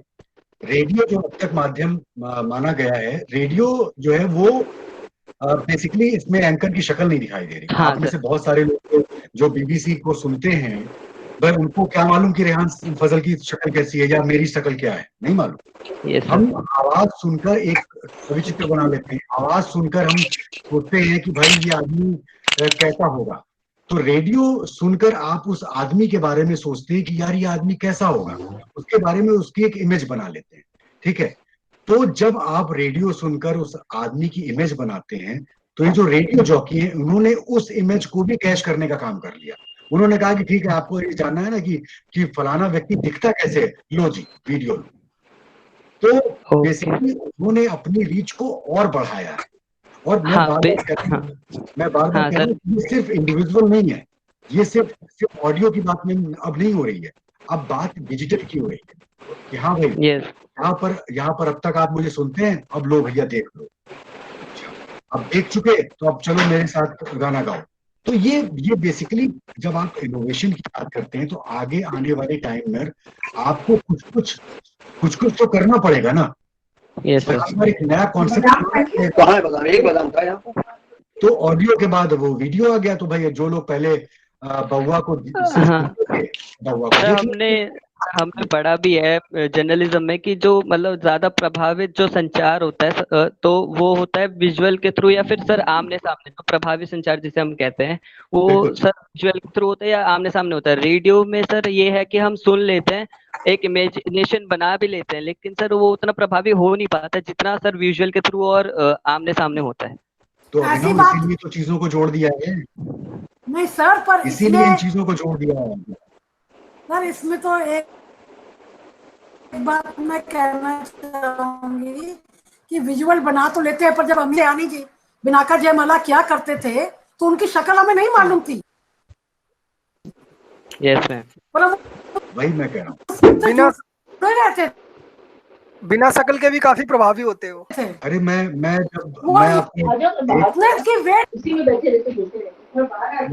आपको एक छोटा सा एग्जांपल दे देता हूँ। ऑल इंडिया रेडियो पर जब AIR FM रेनबो पर जब मैं प्रोग्राम करता था, तो जब मैं प्रोग्राम करके निकलता था तो तमाम लोग जो है वो 20-25 तो बाहर स्टूडियो नहीं, क्योंकि रिसेप्शन से अंदर तो आ ही नहीं सकते, वहां बैठ के वेट करते थे कि ये आदमी कौन है। और जब उनको देख के लगता था अरे यार ये तो 22 साल का लड़का है जो अंदर इतनी भारी भारी आवाज में बोल रहा था, ये तो 22 साल का लड़का है तो कई बार एक शॉक वैल्यू भी होती है कि जिनके बारे में आप सोचते हो यार ये आदमी तो 50 साल का है, उस समय भाई आवाज तो मेरी 20 साल पहले भी वैसी थी, आज भी वैसी है। आज उम्र है बात अलग है, लेकिन उस समय तो मैं 20 साल का था तो लोग सोचते थे 50 साल का हूँ, लेकिन अभी भी नहीं।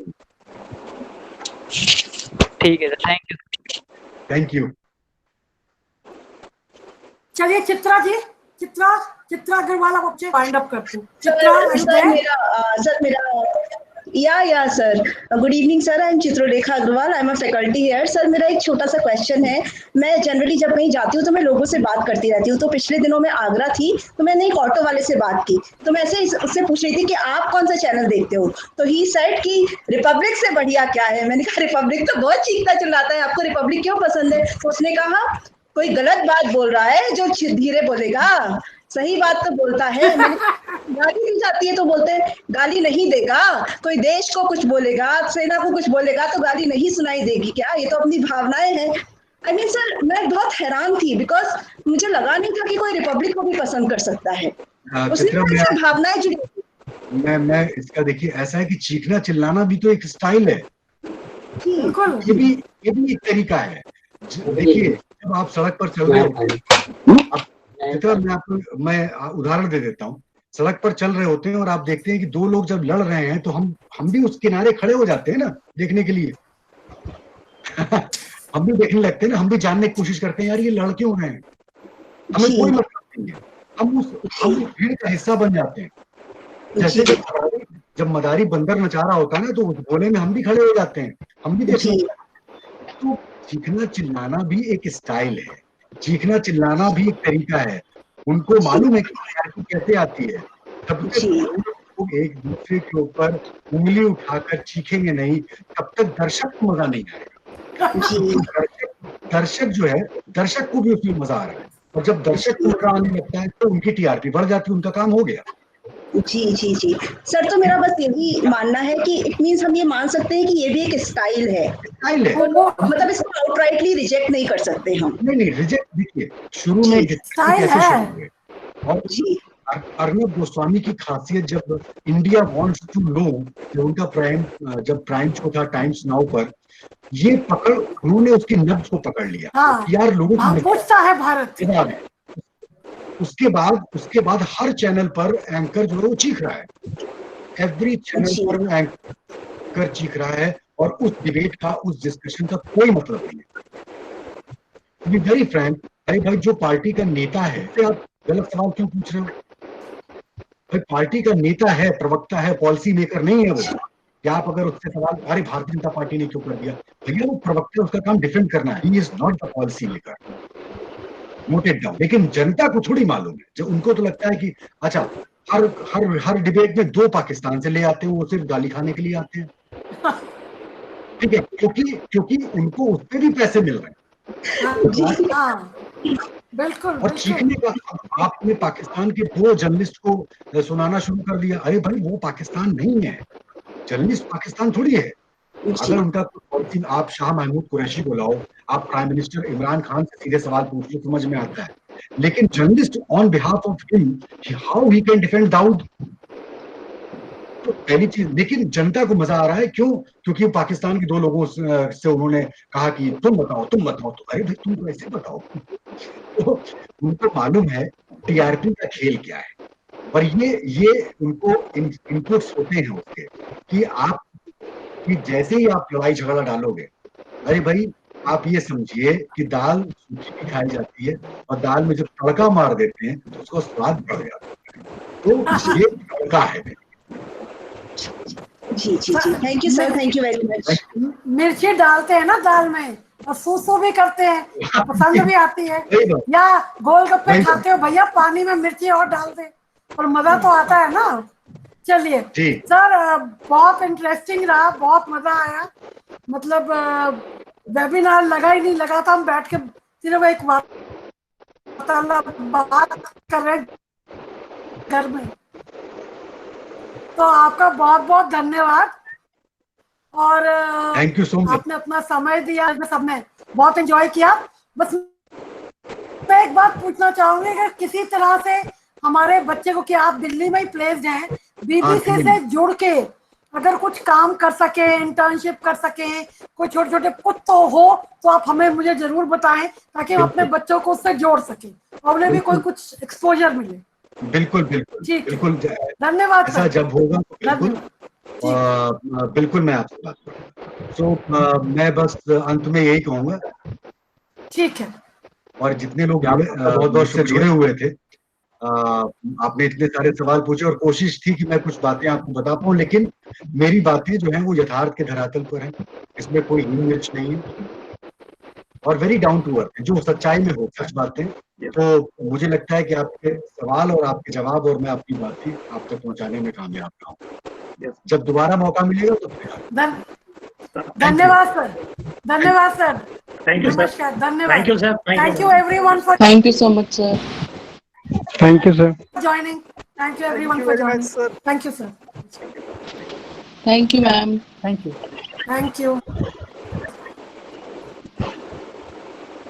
मैम मेरा एक छोटा सा क्वेश्चन आपसे भी है। एक मिनट चित्रा, वेट।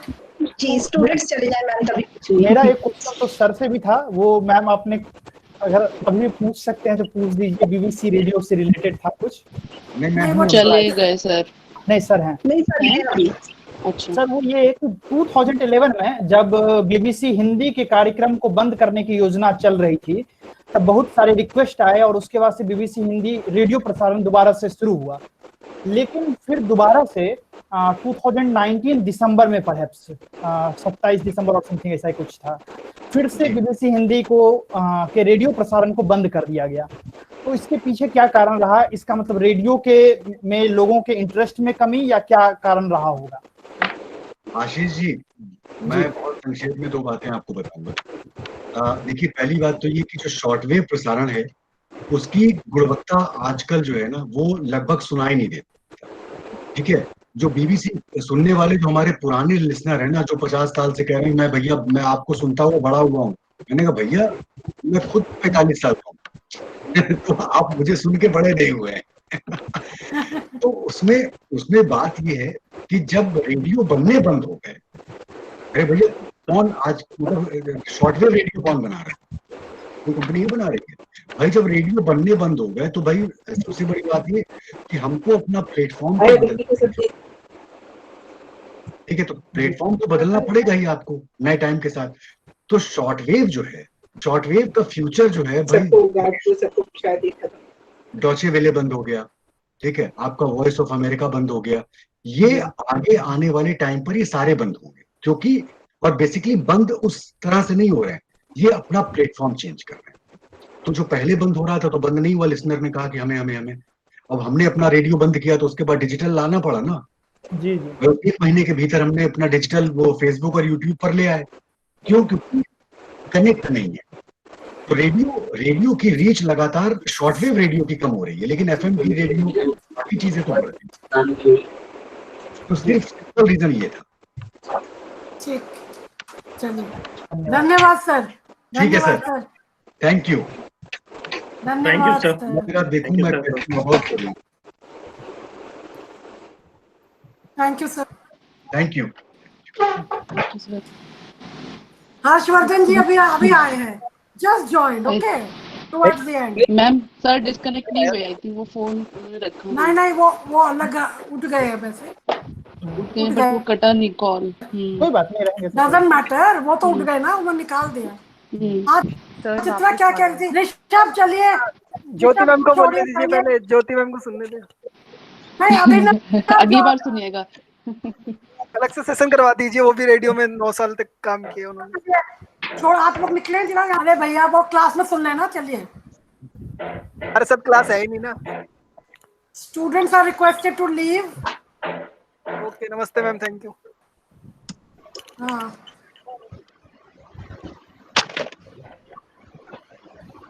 मैम मैं आपसे ये बोल रही थी कि कल परसों के लिए मैंने और हर्ष मतलब हम लोगों ने कंबाइंड क्लास करने का फैसला किया, बिकॉज मैंने असाइनमेंट में स्टूडेंट्स को इंटरव्यू करने को बोला है about media industry and management. तो मैं एक मॉक इंटरव्यू करने के लिए जो एक मीडिया पर्सनैलिटी है विष्णु शर्मा जी, उनको बुला रही हूँ।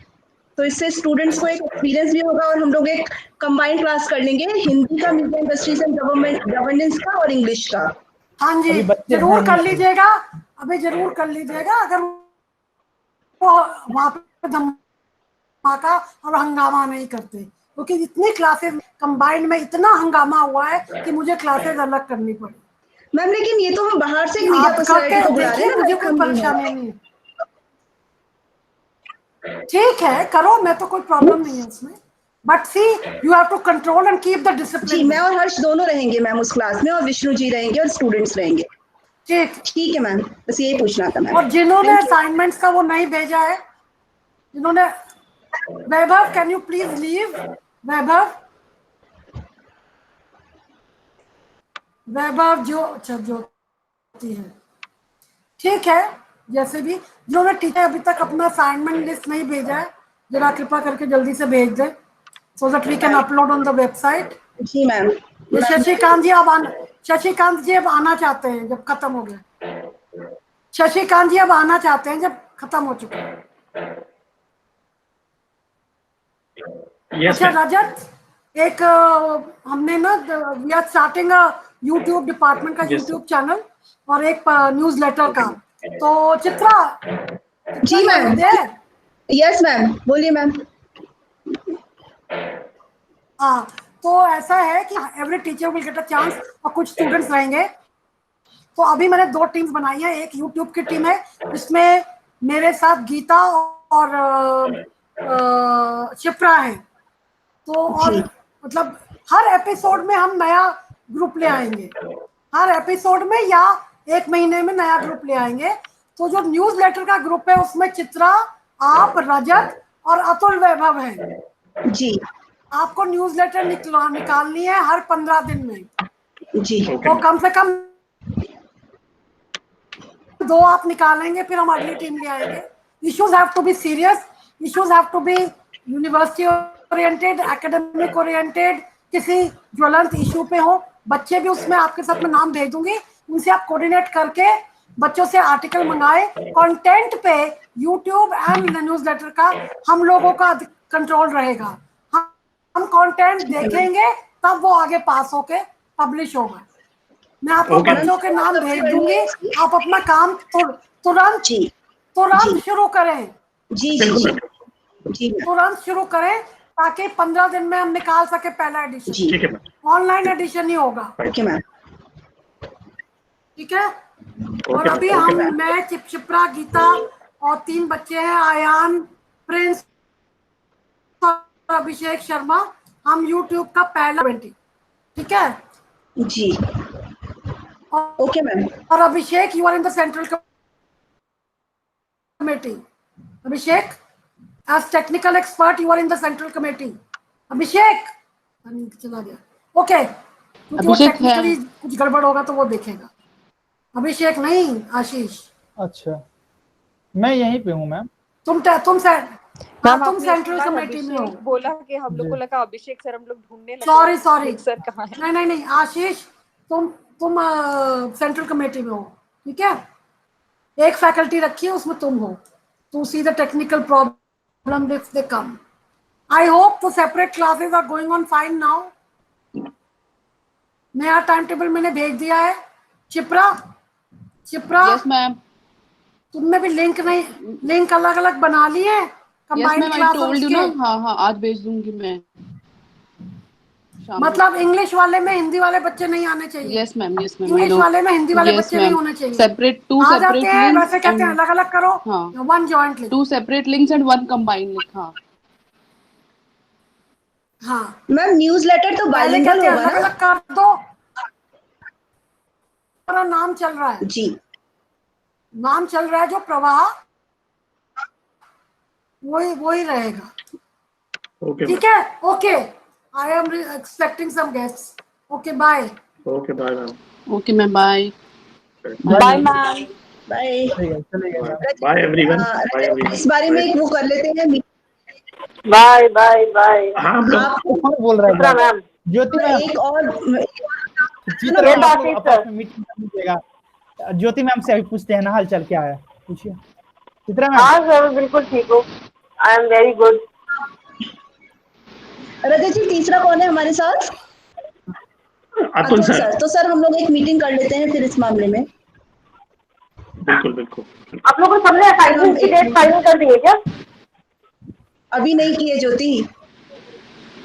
हाँ, मैंने भी मैंने सबको बता दिया है कि क्या देना है, लेकिन अभी तक डेट फाइनल नहीं किया। बनाकर भेजना है मैम आज, वरना डांट पड़ जाएगी अब अगली बार। आज या कल में भेज देंगे। मैंने भी नहीं भेजा है। तो मुझे प्लीज कोई गाइड करेगा हर मंथ में कितने असाइनमेंट ले सकते हैं?